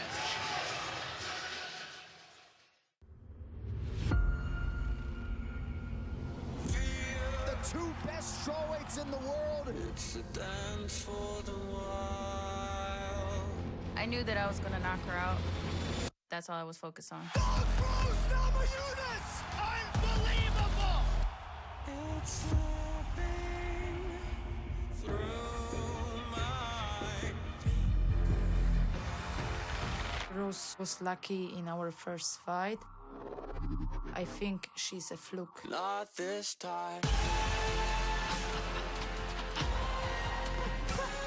You're seeing the entire arsenal of Joanna Jędrzejczyk. This belt belongs to me. Just constant punishment by Jędrzejczyk. Joanna can believe whatever she wants. I really want to choke her out. Nobody's going to question anything.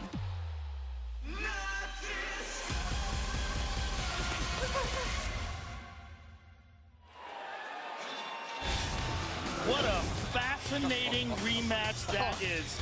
And look at the lineup here we have. First of all, Jessica Andrade has been nothing but a beast in this division. I mean, coming down from bantamweight, she has so much power. Claudia Gadelha, of course, one of the top contenders.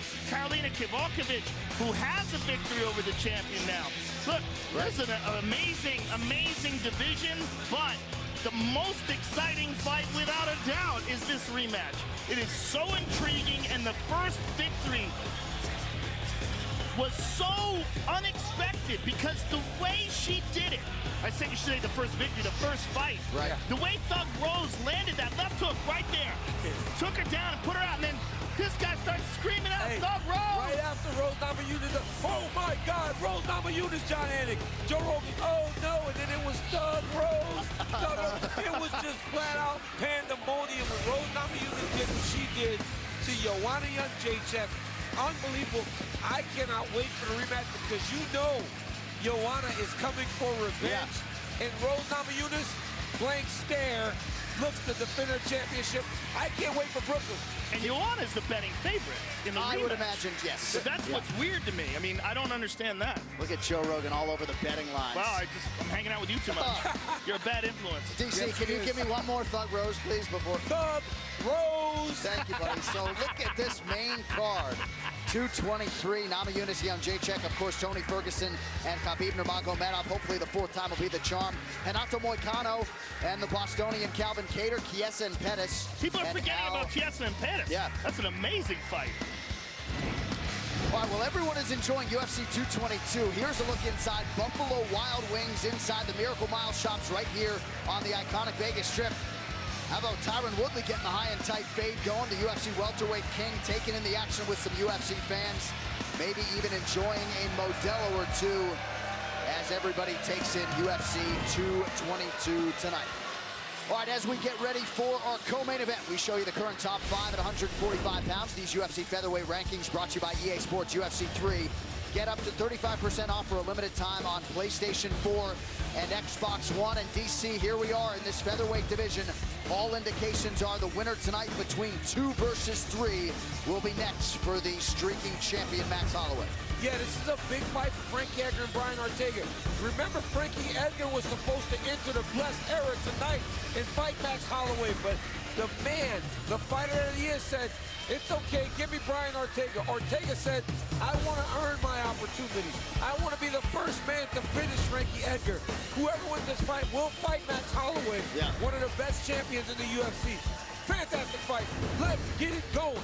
Well, Brian Ortega has certainly impressed at every turn thus far tonight, though. T-City irrefutably facing his toughest challenge yet. Former world champion Frankie Edgar for a shot at the featherweight title. 1, 2, 3, 2. You know, I think accepting this fight against Brian Ortega, knowing what's on the line, definitely epitomizes, you know, what type of fighter I am, you know. It's dangerous, you know, but if you want to accomplish something great, you got to get out of your comfort zone. That's what I do every time out. Time's ticking, you know, and I want to showcase my skills, man. I've been working hard, and I want to get in there and fight. I feel like now it's like my time, you know. The vibes, the aura, the energy, everything happening for a reason. You know, Max dropping out started to feel like my destiny. If I secure victory over Frankie Edgar, then that means the shot for the belt's next. Frankie Edgar, a former champ at 155 pounds in the UFC, this is a guy who was always a worker, but he seemed like he was content winning the decision, wearing guys down, outlasting them. He doesn't seem content with that anymore. I think he realizes, hey, I've had title shots before. To get another one, I can't just win. I have to tear guys' heads off. Oh, Frankie Edgar by knockout! Against Cub Swanson, in a fight he was dominating, he went across his jaw and twisted his head like a bottle cap when he didn't need to. He would have won anyway. That's a mean dude. That's it! Frankie Edgar gets the late finish! His last fight against Yair Rodriguez beat him so bad the doctor had to come in and stop him. Oh! Yeah, he's getting lit up here. And you saw him take the soul out of Yair Rodriguez. That left eye is completely shut. They're stopping the fight. He needs that kind of performance against Brian Ortega. Brian Ortega is 13-0, 5 wins in UFC, all of them finishes. You know, guys that are impossible to finish. He knocked out Clay Guida.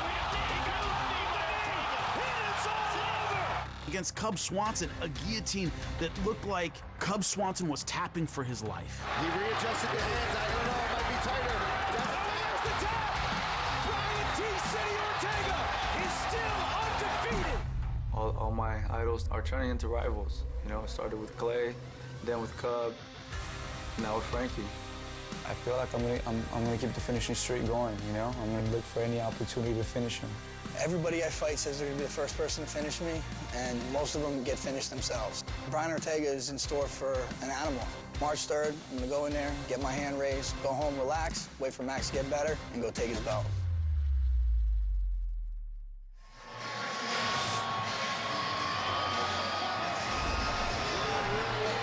So here he is, the decorated Gracie Jiu-Jitsu black belt, the number 3 ranked featherweight contender, Brian Ortega. So here he was starting the Brian Ortega Foundation when the call came in a month ago for Frankie Edgar, March 3rd, and Ortega couldn't have accepted this one faster. Phenomenal opportunity for this spectacular, young, promising prospect.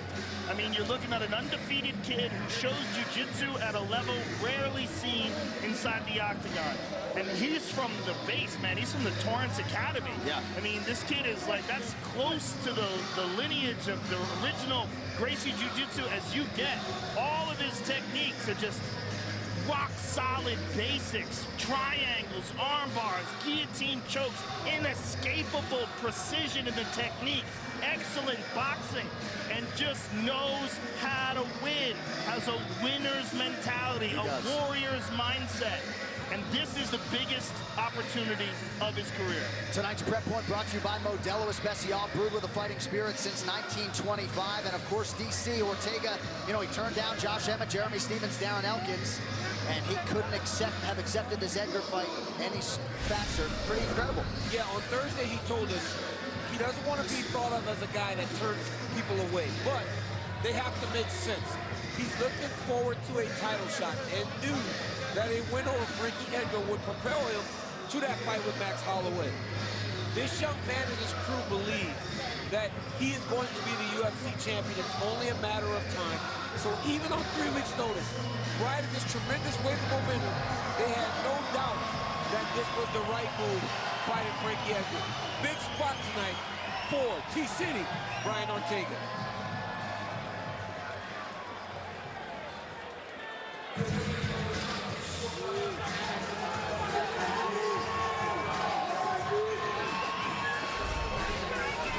With his patented jog to the octagon, here is Frankie Edgar, making his 23rd UFC appearance, 10-time UFC bonus winner. No man has spent more time in that octagon, Joe Rogan, than the answer, Frankie Edgar. Frankie Edgar is relentless like no one else in the UFC. When you talk about the kind of pace this guy puts on people, they have a common opponent. That common opponent is Cub Swanson. They both beat him by submission, but the way Frankie beat him was almost more terrifying because he beat him down and took his life. Yeah. He took everything from him before he eventually submitted him. I mean, he was just mauling him. Frankie needs 2 teardrops on his eyes for Yair Rodriguez and Cub Swanson. You know those guys get that when they get in trouble. Frankie has murked 2 dudes, man. He is ridiculous. And it's the way he does it. Great cardio, great champion, Frankie Edgar. This tale of the tape is brought to you by Modelo Especial, brewed with a fighting spirit since 1925. You see the age discrepancy here. Brian Ortega, about 10 years Edgar's junior. Ortega, long for this division, has visions of moving up at some point in time, 2 inches taller, but just a 1-inch reach advantage for T-City, the slight underdog here tonight. To get us started for the co-main event, here now, Bruce Bowen. Ladies and gentlemen, this is the co-main event of the evening. This fight is 3 rounds in the UFC featherweight division. Introducing first, fighting out of the blue corner, a mixed martial artist holding an undefeated professional record. 13 wins, no losses, 1 no contest. He stands 5 feet 8 inches tall, weighing in at 145 1/2 pounds. Presenting from Los Angeles, California, the #3 ranked featherweight contender in the world, Brian T-City Ortega! And now introducing his opponent, fighting out of the red corner, a freestyle fighter holding a professional record, 21 wins, 5 losses, 1 draw. He stands 5 feet 6 inches tall, weighing in at 146 pounds. Fighting out of Toms River, New Jersey, presenting the former UFC lightweight champion and the #2 ranked featherweight contender in the world, Frankie the Answer Edgar! And when the action begins, our referee in charge, Jason Herzog.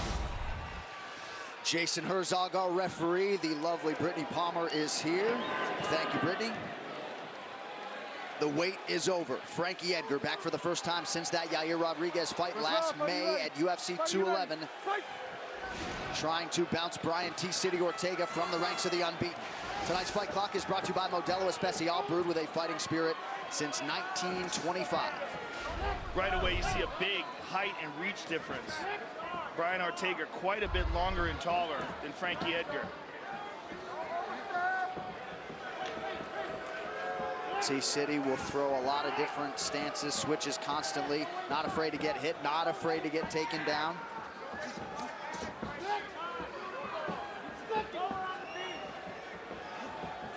Ortega also said the 3-week grind as opposed to an 8-week training camp might actually serve as a benefit tonight. Said he had the blinders on and really was able to channel all his energy towards the Edgar preparation. That's great, but can you handle the pace? And you see it already, Joe. Yep, you already see it. Frankie's got him on his back foot, popping that jab constantly, not allowing him to get comfortable, just going forward into him. Now Ortega's doing a good job of fighting behind his jab too. As the night's going on, and you get to the highest level of mixed martial arts, the highest skill, you see guys using those types of tools, right? Everything's set up. A lot of footballs. Look at that, 3 jabs in a row. We had a 7-foot-tall guy earlier that wouldn't throw a jab. I mean, look at Ortega and Frankie both fighting behind their jab. And I think one of the things that Frankie's doing that I think is key for him in this fight is leg kicks. He's got to take something away from the movement of Ortega so it minimizes some of that reach and length. If he can kick those legs and make moving awkward for him, he's going high. Joe, you think Frankie would be less likely to shoot early while these guys are dry? Yes. Oh, good right hand over the top. I have a feeling he's not going to shoot at all. Yeah. Ortega's a monster on the ground, and everybody knows it. He locks up things with a precision and a swiftness that's frightening. And it's not that Frankie Edgar is not very adept at jiu-jitsu and fantastic at submission defense. He is, but why put himself in that position if he can outwork him moving around, standing up, which he might very well be able to do like that. Look at Brian Ortega's demeanor, though. Calm, laid back, as if he's been in there with guys like Frankie Edgar before, right? He's been in there with the high-level mixed martial artists like Frankie. We know that Frankie's one of the best to ever do it. Ortega's in there fighting calm, staying collected in the face of a very tough fight right now. Yeah, win, lose, or draw, Brian Ortega will fight at his very best. Yes. He's not going to be diminished by the moment. The question is he ready with this limited amount of experience inside the octagon against top flight competition for a guy like Frankie, who's as good as it gets? Yep. Well, the first UFC main event couldn't have gone much better against the then #4 ranked guy in the world. That's where Frankie's getting them right now. As Brian's throwing a jab, he hasn't fired a right hand behind it, but Frankie throws everything in 2, 3, 4 punches at a time. Watch this. Look at this engagement. Oh, nice. That's finally a combination by Ortega, but Frankie moved out of the way of all of them. A little bit of swelling underneath that left eye of Edgar. Oh, Ortega going high with a kick. Oh. Ortega looked like he was trying to time a knee there.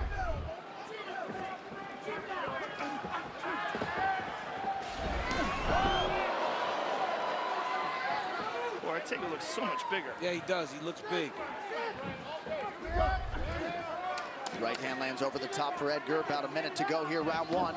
Oh, nice combination. I like the way he just slid right out of the way, and immediately he was there. It's that footwork, right? Frankie does this for 25 minutes, much less 15 minutes. And he isn't coming on short notice. He was training for a 25-minute fight. Oh, watch Kiki here. You can just feel in the arena as soon as Ortega locks in potentially on anything, grabs anything. It's an alligator. It's a different kind of clamp. Watch your fingers, Brian. Edgar has gone the full 25 minutes 8 times in the UFC. And he was getting ready for another 25-minute fight against Max Holloway. Right. And knowing the pace that Holloway puts on, you got to imagine he was pushing that cardio really hard. Oh, nice. He got stuck. Frankie's in trouble. Nice by Ortega. Ortega with a combination. Nice by Brian Ortega. Knockdown for Ortega. T-City. Wow. Wow.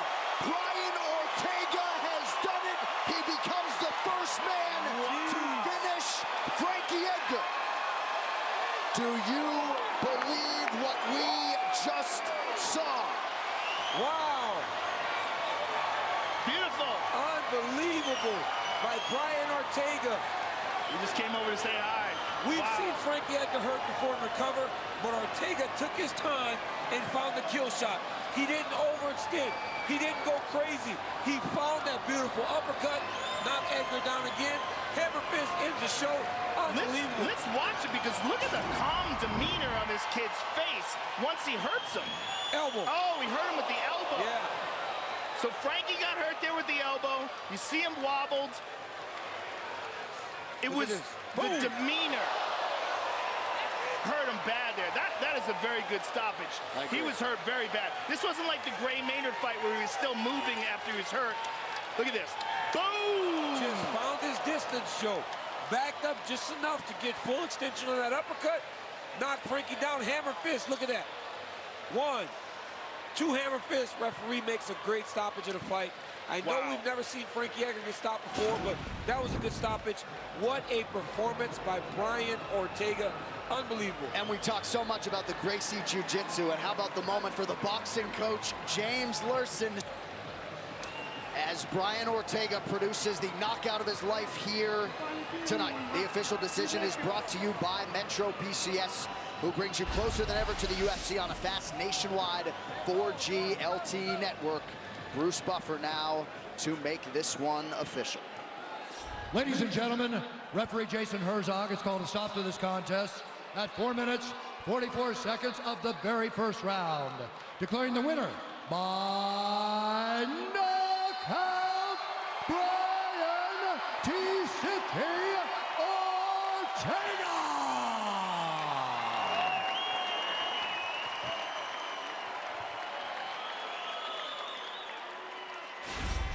Wow. Brian Ortega, wow. That's what I have to say about that, man. Look, you came into this fight as an undefeated young prospect, a hot contender, but you just beat one of the best pound-for-pound fighters in the world and became the first man to stop Frankie Edgar. How does that feel? First and foremost, I want to thank God, because without God, I'm nothing, straight up. It feels great.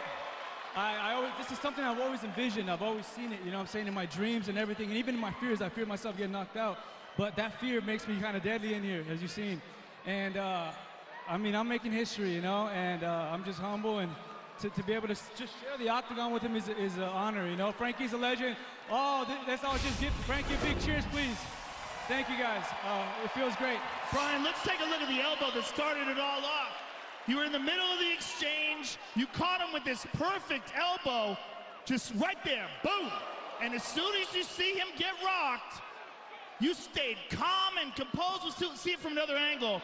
You stayed calm and composed and picked your shots. I knew he was going to be in my face and pressuring me. And because I got these daddy long legs and arms, I have to use my elbows, you know. So when someone tries to come in, we use our elbows because I can't, you know what I'm saying? I can't freaking extend my arms out. But no, it felt great, man. Once I seen him weeble wobble, I was like, is this a fake or is it real? And then I kept pursuing it, and I go, okay, these guys really rock. I'm going to try to finish him. Well, Brian Ortega, you just moved to the top of the heat, my friend, in a very talent-stacked division. You just became one of the biggest contenders at 145. What do you think? Yes, please, go ahead. Everyone, like I said it before, I want to help children, I want to help the world, I want to help everyone. That's my calling here. And I just started the Brian Ortega Foundation to make and help the world become a better place.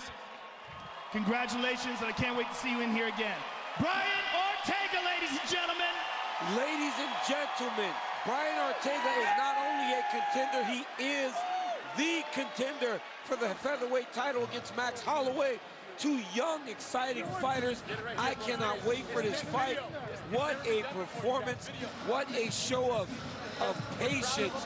What a show of veteran savvy to find the finish against Frankie Edgar. Unbelievable performance. Brian Ortega is a force to be reckoned with. Maxie, baby, you better be watching, homie.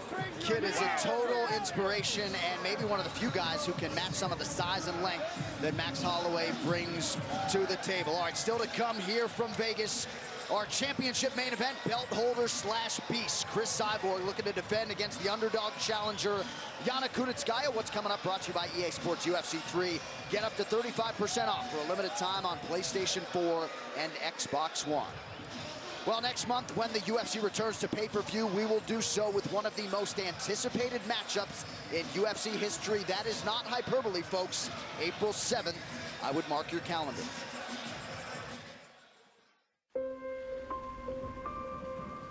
This fight don't need no hype. I said that I was gonna beat every single person in this division. We have very big history. We have to know who's the best lightweight in the world. I've called the bitch ass out numerous times.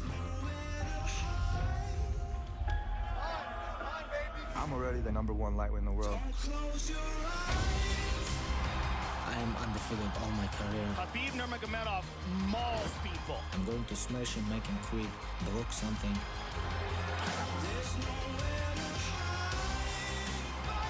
Go ahead and jump on that bandwagon because that bitch is gonna sink. Once I hit you with my jab and you case nickels, I'm gonna choke your bitch ass out. When cage close, I'm gonna smash this guy. Don't close your eyes. Does it get better than that? No. I mean, I should have to pay for my seat that night. I think I am going to pay for my seat. These lightweight rankings brought to you by EA Sports UFC 3. Get up to 35% off for a limited time on PlayStation 4 and Xbox One. So there you see Tony Ferguson, Khabib Nurmagomedov. They have combined to win their last 35. Well, it's a phenomenal matchup, and it's also the red panty lottery. Because if you win and Conor comes back, everybody knows what's up. Look, Tony Ferguson is an assassin, all right?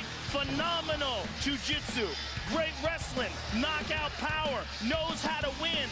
He's creative. He does things from awkward angles. And look at this, Darth choke of Edson Barboza, triangle of Kevin Lee. I mean, he's a straight-up killer, off his back, on his feet, with his wrestling, with his boxing, with his striking. But Joe Rogan, what time is it? Khabib time. As he asked Dan, now what time is it? Khabib time. Tony Ferguson's good on his back. Well, you better be prepared to take a nap because he's going to spend a lot of time there. This is the most dominant fighter we have seen in the UFC in a really long time. I've watched this young man compete in the gym. He hasn't lost a round. The other day, he was doing sparring sessions where guys were switching every 2.5 minutes, sometimes 2.5, 1 minute, 1.5. He's a killer, and he's looking to kill Tony Ferguson on April 7th. He is a smash machine. He really is a special guy. But I think Tony Ferguson's a special guy, too. This is a really phenomenal matchup. And it's the red panty lottery, baby. It's the highest of the highest level of mixed martial arts because Tony Ferguson is an assassin. And him and Khabib Nurmagomedov, this should have happened before. I'm glad it's happening now because there is more at stake in this matchup than there ever would have been. This is the best fight we can make in the UFC right now until July 7th. But I knew that was coming. You know, not a lot of experts picking Tony Ferguson, and that's just the way El Cucuy likes it. We'll see if he can hand Khabib Nurmagomedov his first professional loss. All right, now live from the home of the Vegas Golden Knights, it is time for the main event for UFC 222, Cyborg versus Kunitskaya, presented by Modelo Especial, brewed with a fighting spirit since 1925. Ubiquitously regarded as the finest female fighter of all time, Cris Cyborg puts her title on the line for the second time tonight against one hungry and motivated challenger, Yana Kunitskaya. The power difference is just so obvious. Cyborg is rocking Holly. And still! Holly Holm was the first fighter to go the distance with Cris Cyborg in almost 10 years. 10 years of finishes. 10 years of laying fighters out. 10 years of showing the best in the division that they are not on your level and they're not ready. Marloes Kunen's a legend in the division. She goes, I hit Cris Cyborg with everything I had. So bad it jacked up my knuckle for the rest of my life, and she smiled at me. It was the scariest moment of my professional career. The baddest woman on the planet! Yana Kunitskaya is the Invicta Bantamweight champion. She's been there before. She's gone 5 rounds. She's used to having gold around her waist. She has championship pride and experience. There's the tap right there. Kunitskaya, a Jackson Wink fighter, has all the tools to take the title away from Cris Cyborg. You have to out-volume her, you have to frustrate her, you have to make it about the target that isn't there, and Kunitskaya is never still whenever she's in there. Stepping in there against Cris Cyborg and having a coaching staff and teammates who can say, I've been here before, that means a lot. They can take what Holly Holm did right and what Holly Holm did wrong and go back to the gym and use that and teach Kunitskaya. Holly's a very different type of fighter than Yana, you know. It's 3 weeks. If you haven't planned it, good. But after first punch, nobody remember about plan. It was my goal to fight in UFC. All the girls in the sport watching Cyborg, she probably best girl in all history. I think this fight, it's show a lot about weak and strong sides of Cyborg. Yana, she's her first fight in UFC. A lot of girls don't want to fight with me, and she's show for other girls. You know, it's a fight. It's a fight game. Why not? We have the chance now, and if I got this win, I think it will be like history, like Holly won Ronda Rousey. A lot of fans tell me I'm crazy. Ah, you crazy, Chris. Some fans say you gangster, get this fight. I'm born to fight. I hope all my fans are gonna be there and they're gonna try to KO Yana. The greatest female mixed martial artist, Cris Cyborg.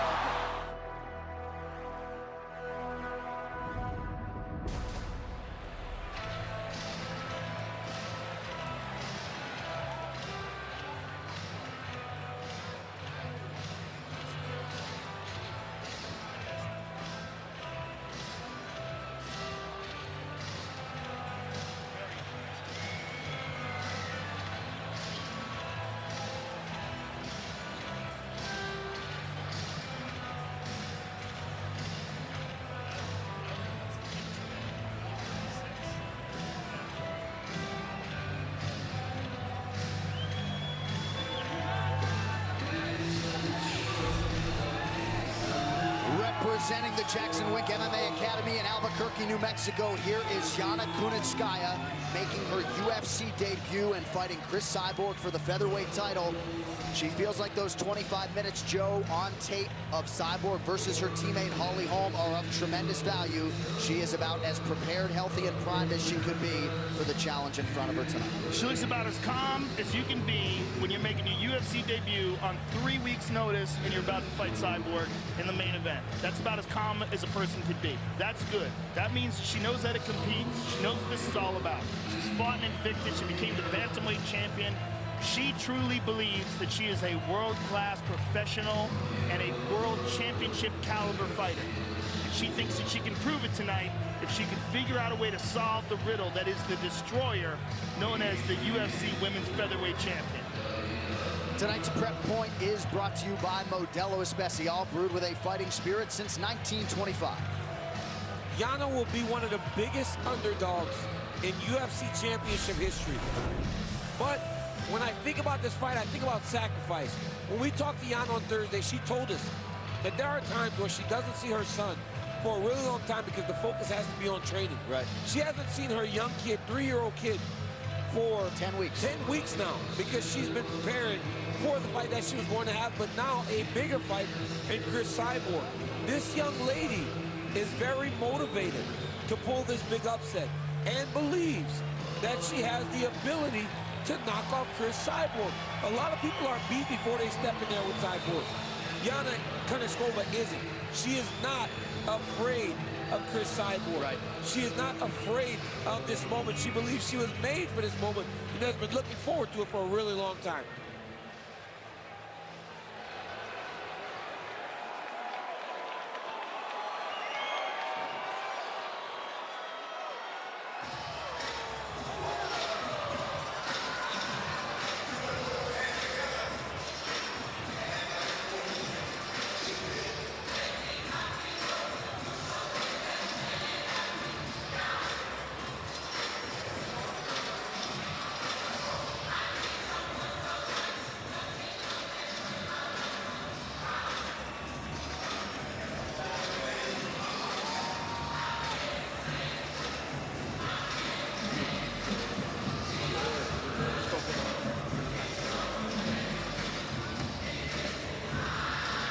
Up to the sky.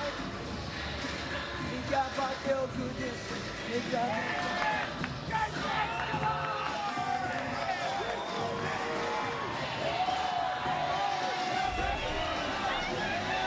A whopping -1,600 favorite as she makes the walk for her second title defense tonight. Here's the UFC Women's Featherweight Champion, Chris Cyborg. She was in Portugal doing seminars when she got the call. 3 days later, she accepted. The weight was on point, and now here is Chris Cyborg. She headlined the last time we were in this building, December 30th. She is the final fighter to make the walk tonight. Pretty incredible, honestly, that the odds are that short. They Yes. should be even longer. I would agree. I mean, I think we're in Buster Douglas category, right? 42-1, I think that was. And that, we all know how it turned out. It was like one of the greatest upsets in the history of sports. If Yana can figure out a way to beat Chris Cyborg tonight, that arguably is a bigger upset. This is a crazy fight. One thing you have to think of is Cyborg has been so overwhelmingly dominant. Is it possible that stepping into this fight against a woman who is so beneath her in the rankings, so beneath her in expectations, that she might come into this fight overconfident? I don't think she's ever overconfident. She's been doing this since 2005. She's put women's mixed martial arts on her back before Joanna Jędrzejczyk, before Rose Namajunas, before Ronda Rousey. Ronda made women's MMA blossom, but it's Chris Cyborg that planted the seed. She's carried this. She's carried female mixed martial arts through multiple generations of fighting, and she is still as important today as she was way back in 2005, 2006. Unreal. It is here, ladies and gentlemen. Here's your tail of the tape, brought to you by Modelo Especial, brewed with a fighting spirit since 1925. And remarkably, Chris Cyborg still just 32 years old. The challenger, Kunitskaya, is 28. Cyborg, the taller woman by 2 inches, slightest of reach advantages with the +800 underdog, Yana Kunitskaya. Now to get you going for the main event, here is Bruce Buck. Ladies and gentlemen, this is the main event of the evening. Presented by Modelo. Sanctioned by the Nevada State Athletic Commission. Chairman Anthony Marnell. Executive Director Bob Bennett. Commissioners Stacey Alonso, Christopher Alt, Dr. Robert McBeath, and Sandra Douglas Morgan. Our 3 judges scoring this contest at Octagon side are Sal Diamato, Junichiro Kamijo, and Chris Lee. And when the action begins, our referee in charge of the Octagon, Herb Dean. This bout is sponsored by Modelo Especial, brewed with a fighting spirit since 1925. And Metro PCS, who brings you closer than ever to the UFC on a pound-for-pound great network that covers 99% of people in the U.S. And now, this is the moment UFC fans watching around the world have been waiting for. Live from the T-Mobile Arena in Las Vegas,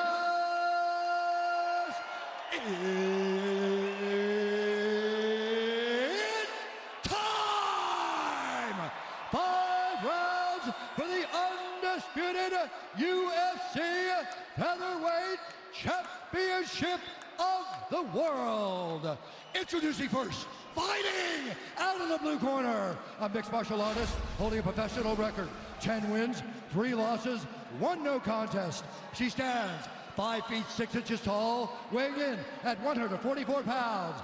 Fighting out of Albuquerque, New Mexico, by way of St. Petersburg, Russia, presenting the former Invicta FC bantamweight champion, the challenger, Yana Kunitskaya!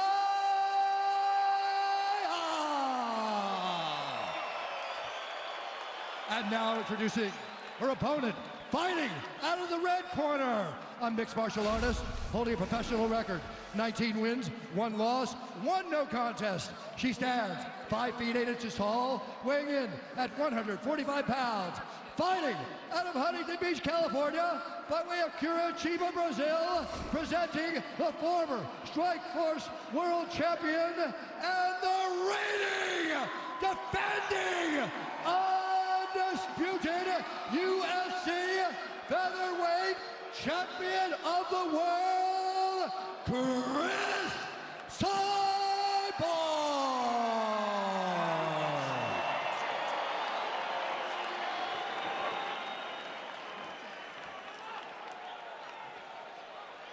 All right, ladies, we've been over the rules. Protect yourself at all times. Follow my instructions. We're going to keep this clean. Let's touch gloves again and make it official. Here we go, our main event, UFC 222. There is the women's featherweight champion, Chris Cyborg. Unbeaten, dating to her pro debut in 2005. Tonight, the challenge comes in the form of Yana Kunitskaya. Ready, let's fight. I want to see how aggressive Cyborg attacks this fight. Tonight's Fight Clock brought to you by Modelo Especial, brewed with a fighting spirit since 1925, champ. I want to see how aggressive Cyborg comes out. Well, there you go, there's your answer. Real aggressive. She was a little look at that takedown. Look at that takedown. Nice low-level single. Ooh, look at this. Nice, low single takedown. Kunitskaya on top. Look at this. She does have submission skills, but Cyborg is a legit Brazilian Jiu-Jitsu practitioner. Very strong submission game. Look at this. Kunitskaya trying to take the back. She chops her to the ground again. She's jumping, trying to get a hook in. Oh, look at this. She jumped on the hook. She doesn't have a hook in, no. Not yet.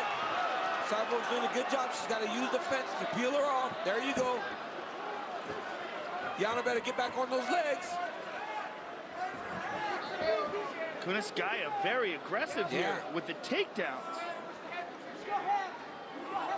Showing no intimidation, getting right in the fight.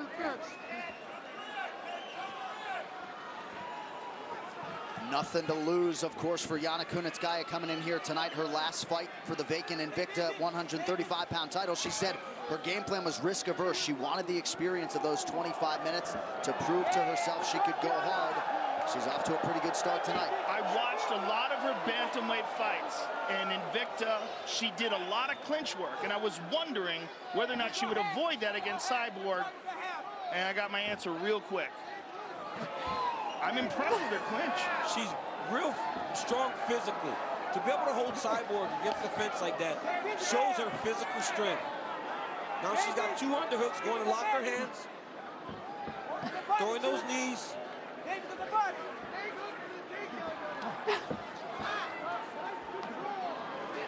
Knee from Cyborg, but the physical strength of Kunitskaya on point. Look at her dropping down for a single. Lifts her up. Good defense by Cyborg. Yep. She's got to step over. When you're attacking a single leg, that leg has to be in the middle. You can't let that leg float on the outside. You've got to step over it. There you go now. See how she's trying to get it back between her legs. That will allow her to finish the takedown. Kunitskaya trying to become the first Russian champion in UFC history. Oh, nice knee by Cyborg.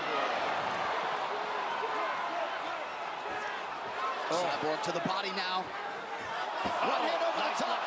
Down goes Kunitskaya. Covering up here. Trying to grab onto the leg. She can't force a shot. She will run into a knee if she forces a shot. Cyborg has exercised a lot of patience since aligning with Jason Perillo. Doesn't force the finish.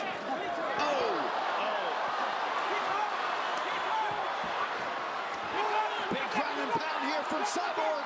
Oh, Kunitskaya getting pounded. Yeah, pounded. Just the aggressive. This is old Cyborg. Got to fight back here. Chris Cyborg. And still the UFC Women's Featherweight Champion. Another night at the office for the best in the world. I'll tell you what, though. Kunitskaya went for it. Yes, she really did. Yes, she did. She really did. She went for it. She was aggressive. She did not try to play safe. She went for the clinch. She tried to get her down. She tried to put her in her advantage position, right? She tried to go to the positions that she thought she had the advantage. She didn't. She wasn't able to hold her there long enough to really implement her game plan. But people say, why does Cyborg take this fight on 3 weeks' notice? Because she can do that. Right? Because she can go out there and dominate Yana Kunitskaya in the way that she did. Why wouldn't she take that fight? Big ups to Kunitskaya, though. She didn't back it in. She gave it a shot. She tried her best. She gave it her best. And she's also fighting a weight class above where she competes in Invicta. She's a bantamweight champion at 135. Takes this fight on short notice. Man. Here's the replay. You see Chris Cyborg throw that jab. Overhand right. Boom. Hurts Kunitskaya. She starts to go backwards. As Cyborg's attacking, this is where she shoots at low-level single. Nice shot, head outside, drives her shoulder into the knee of Cyborg, collects the far ankle, ends up in top. But once they got back to the feet and got space, it was over. Cyborg once again lands that overhand right. In this one, you see she started to panic, right? Once you panic and you're under Cyborg, you're in a lot of trouble. Front push kick, boom. Kunitskaya goes to the side of the octagon, tries to return.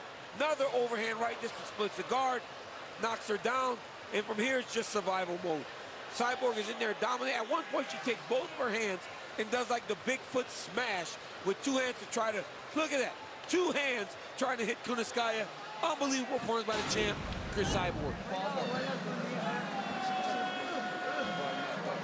And to Joe Rogan's point, Yana Kunitskaya's next UFC fight will likely be down at 135 pounds. The official decision brought to you by Metro PCS, who brings you closer than ever to the UFC on a fast nationwide 4G LTE network.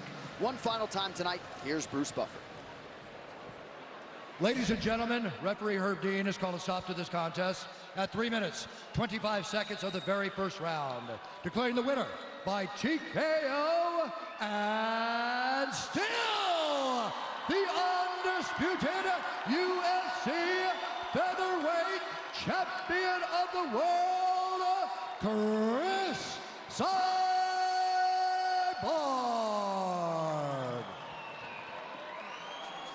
All right, I'm here with the winner, Chris Cyborg. First of all, Chris, congratulations on defending your title. What is it like to defend your title on short notice, to get the call, to make this pay-per-view card, and then to face someone who's an Invicta Bantamweight champion? You know, I say thank you for all my fans coming here. Thank you all, glory to God. Thank you for this opportunity. And I'm gonna say I train all the time, and I take this fight like shooter box style. In 3 weeks notice, and I'll train always. I say anywhere, anytime, anybody. That I can put for me, I go front. It seems like the only problem you have right now is finding a worthy challenge. Who do you think out there right now currently can challenge you? No, I wait for Amanda. Amanda calling me out, and now I'm here to weigh her. So Amanda Nunes, UFC Bantamweight champion, you believe that will be your next fight? I know, Brazilian against Brazilians, for me it's sad, but don't want to make this fight. And she calling me out. And then when you call Cyborg out, you have to handle it. Well, I, for one, will look forward to seeing that fight. Congratulations on defending your title. We look forward to seeing you again. Chris Cyborg, ladies and gentlemen. When you call Cyborg out, you have to handle it. That post-fight interview brought to you by EA Sports UFC 3. Get up to 35% off for a limited time on PlayStation 4 and Xbox One. UFC 222, Cyborg versus Kunitskaya, is presented by Modelo Especial, brewed with a fighting spirit since 1925. Champ, your mic is still hot. Honestly, before Rogan gets back, I'm going to tell Cyborg that he called out Cyborg. So you call Cyborg out, you got to handle that. Let's take one more look at the finish. Chris Cyborg doing what she does best, getting in her opponent's face and just getting damage off. She said she took this fight shoot to box style, get right in your face and just start to inflict damage. That right hand of Cyborg is like a piston. Every time she hits these women, they react as if they're getting hit by a stack of bricks. Push kick, followed by another. One of those right hand splits the guard. Kunitskaya at this point realizes I'm in over my head because she is getting overwhelmed by Cyborg. The finish was ultimately going to come, and she got in the first round. So Chris Cyborg, pro win number 20 against just the one setback. Of course, the path to featherweight glory still goes through Chris Cyborg. What a way to cap a great night here in the fight capital. UFC 222, Cyborg versus Kunitskaya, has been brought to you by Grunt Style, this will defend, and by Harley Davidson. See your dealer today and learn to ride like some of your favorite UFC fighters with Harley Davidson Riding Academy. Live your legend. All eyes on Joanna Jędrzejczyk, the #1 pound-for-pound woman in the world, as she tries to remain undefeated against Thug Rose Namajunas. Here we go. Oh, she's out! There is a new strawweight queen! Strawweight queen! I'm the strawweight queen. And I want my belt back. I'm the best in the world. And it's time for a new era. I deserve the rematch, and I will be back stronger. This fight gonna be a war. Gonna be a war. Gonna be a war. Gonna be a war. Saturday, April 7th, it shall be done. Brooklyn, New York. Rogan's flight is already booked. Tony Ferguson, Khabib Nurmagomedov. This fight was booked 3 times prior. This 4th time it's happening. I might fly in like 3 or 4 days early just to rest up, man. I'm so excited about the main event. Tony Ferguson versus Khabib Nurmagomedov is my fight. That's the fight I'm looking forward to this year. That is the most exciting fight for me because I feel like Khabib, there's been so many trials and tribulations for that guy. Injuries, surgeries, he's been out. He didn't make the weight that one time. They had to cancel the fight and he had to go to the hospital. There's been so much, and then he returns with a vengeance and just looks sensational, like a demon against Barboza. I just love that fight, and I love Tony Ferguson. I think Tony Ferguson is the guy to challenge Khabib, to see, is there someone who can stop this undefeated sensation, this guy who just seems to take people and just maul them, like almost like they're a different thing. Species, yeah. I don't go to many as a spectator, but they can't keep me out of the building in Brooklyn. They won't let me sit here, but I'm going to be in the arena to watch. I'm going to drag you right next to... Joe, you don't want me sitting right next to you tonight. Hey, I will be the most biased guy.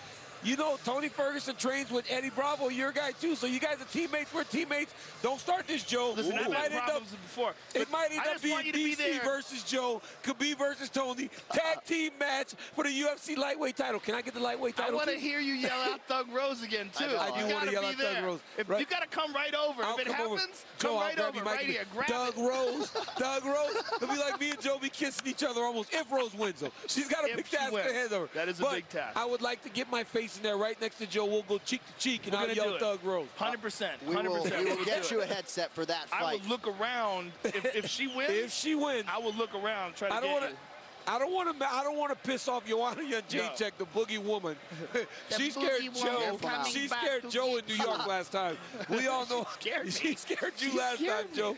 It was crazy. We got the Russian accents going, the Polish accents going, but we got to get to the Brazilian here, Chris Cyborg. And certainly a lot of respect for the way Yana Kunitskaya went after it tonight. But in the end, it was Chris Cyborg, and it didn't take very long. This is exactly how I thought this fight would play out, unfortunately. What I thought was maybe Yana Kunitskaya could offer up some answers to some of the questions, or what are the flaws, where's the weaknesses. But all we saw is that she can take her down. She showed some good takedowns. She showed some good clinch work. But ultimately, Cyborg is just on another planet. She's the most dominant champion in the UFC by far. There isn't anybody in her There's nobody in her atmosphere. There's nobody in her realm. universe. She is just destroying everybody. And I don't know who's going to challenge her. I think Amanda Nunes has to do it because Amanda is a power striker herself, but she might be too small for Chris. I don't know who's going to beat her. Yeah, it's a real good point. I think it's like, you remember when Anderson Silva was in his prime and was dominating anybody? We were just waiting for someone to rise, waiting for a challenger to rise. And even when you think, like, what could Yana do to stop Chris, then you realize the pressure of Chris Cyborg can't be matched because she was not going to stop. She was going to continuously go forward until eventually she overwhelmed Kunitskaya, and she did it a lot sooner than maybe some people thought. But, I mean, honestly, not too surprised at the outcome of this fight. I wasn't surprised at all. Let's take a look at the top 5 women's pound-for-pound fighters in the world. These rankings from UFC.com. You're certainly going to see Cyborg and Amanda Nunes entrenched here in the top 2. And this is a fight that Amanda Nunes... Wait. How is Joanna 3 and Thug Rose? How is she 4? That doesn't make any sense. Look, results are the only indicator of whether or not a fighter is better. Results are the only indicator. I don't care about what you did before. Rose should be number 3. Joanna should be number 4. Period. But in terms of this next fight, you're absolutely right. Am I right? The problem is that, right.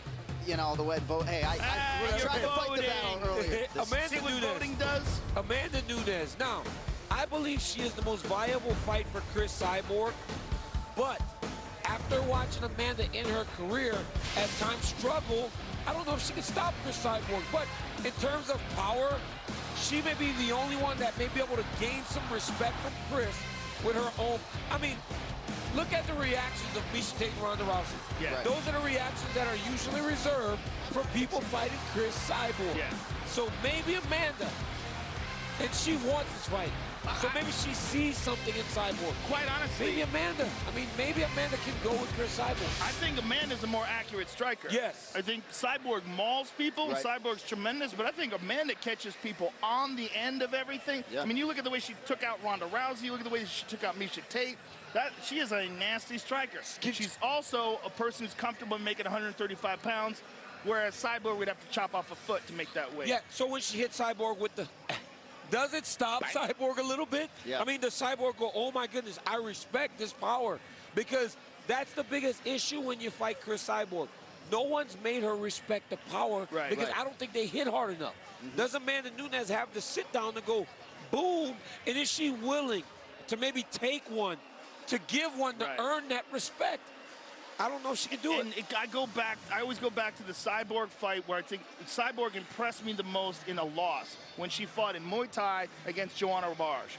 Nobody wanted to fight Barge. She couldn't get a fight. Women just fought a fight. Cyborg took it with no experience at the World Championship Muay Thai level and went the distance with her, which was crazy. And got knocked down, got hurt, got back up, and just swinging Curitiba style the whole way. She's so tough. She's so tough. She's not just a hammer. She could be the nail, too.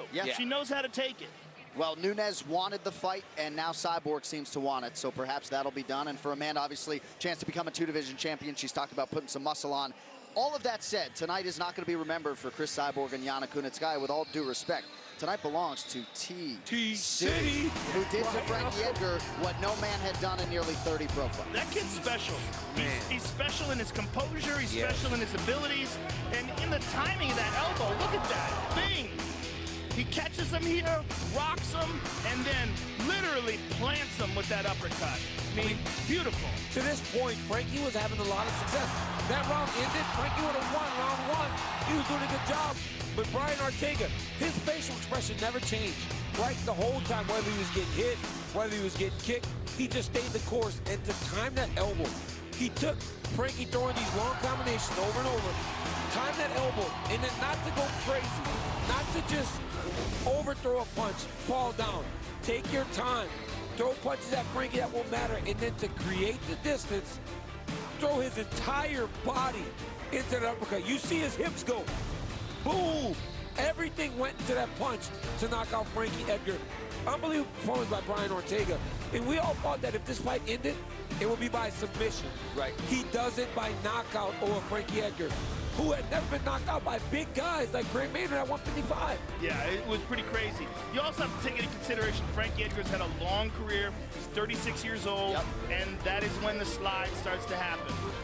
So you see the featherweight rankings here, Joe, but I don't have to wait for the post-fight presser to know that next for T-City is going to be Max Holloway. I would hope so. That's what I want to see. It has to be. It has to be. I know Jose Aldo was the #1 contender. That's another thing that doesn't make sense to me. After Max Holloway ran through him twice, and the second time was just absolutely disturbing.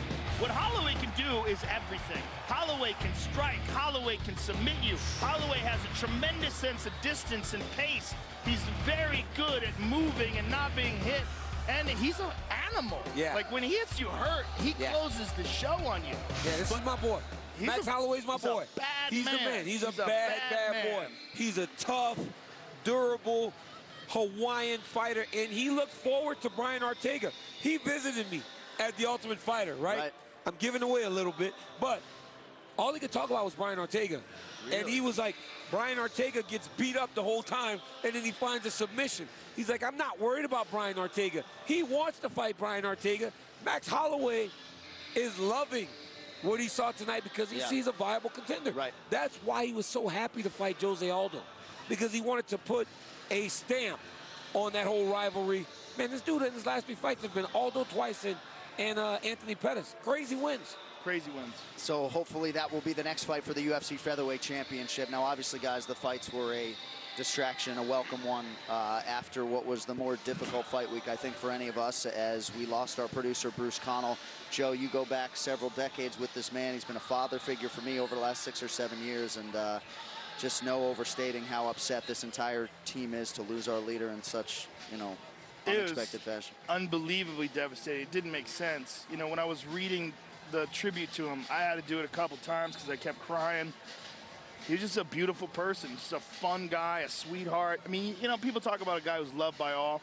Bruce Connell was loved by all. I mean, everybody loved that guy. He was an amazing person. And to have worked with him, and then out of nowhere, he's gone like that. And all I have is memories. That's all we all have, But that man was loved. He lived a life where he was loved. And he was a phenomenal producer. I mean, working with him was just a pleasure and a privilege. I met Bruce in 2015 in Mexico City.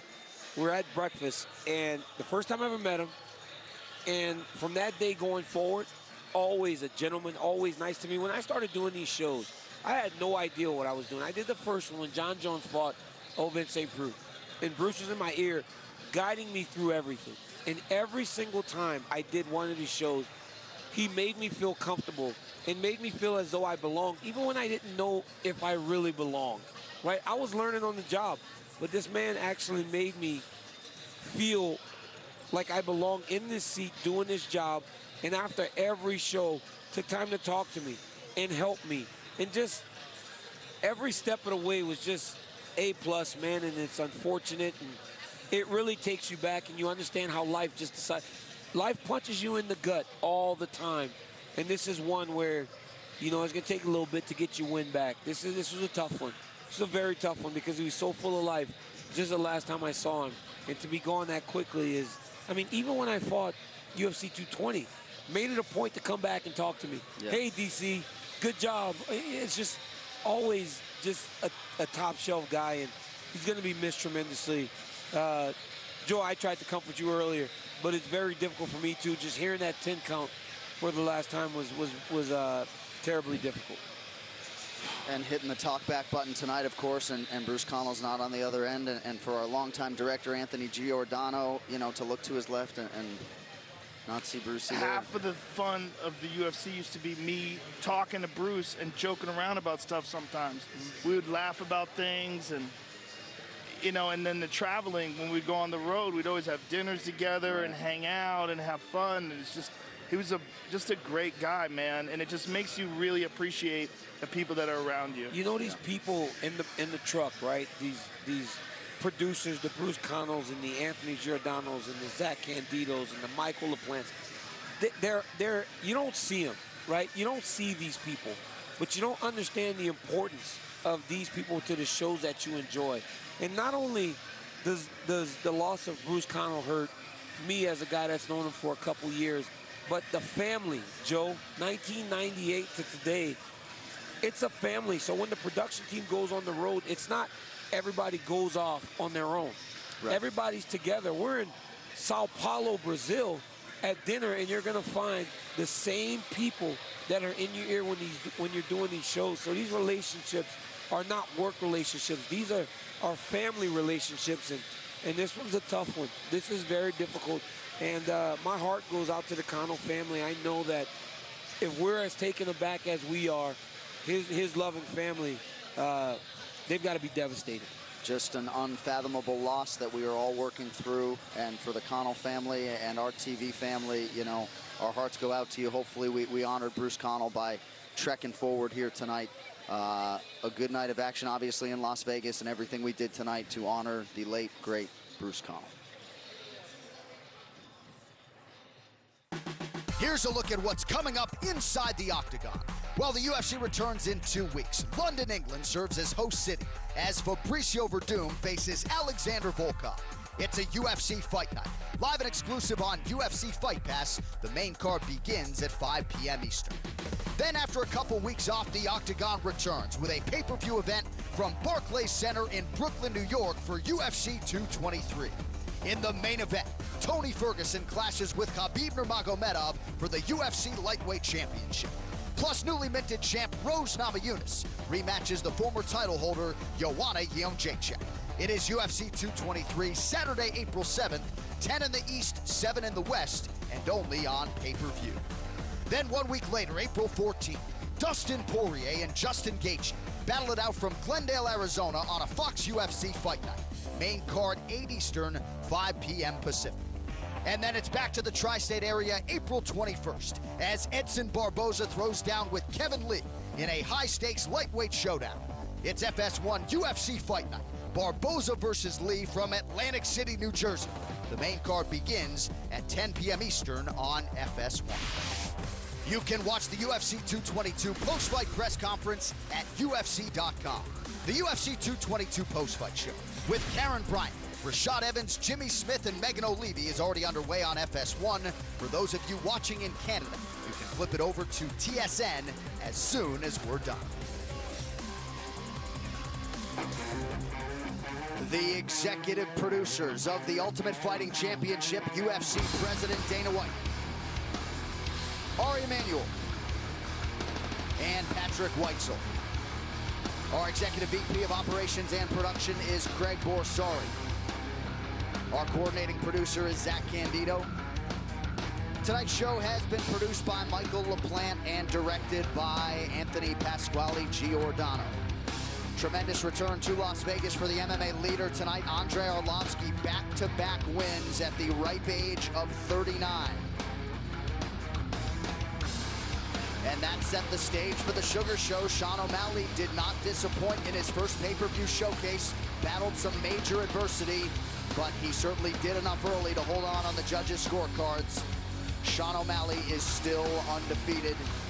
And of course, that gave way to that elbow and that uppercut. Brian T. City Ortega emerging as the unquestioned #1 featherweight contender as he knocks out Frankie Edgar in style. And then, of course, Yana Kunitskaya was game, but Chris Cyborg, as she has been for 15 years or so, proving to be too much. Chris Cyborg remains the UFC Women's Featherweight Championship with a massive win here tonight.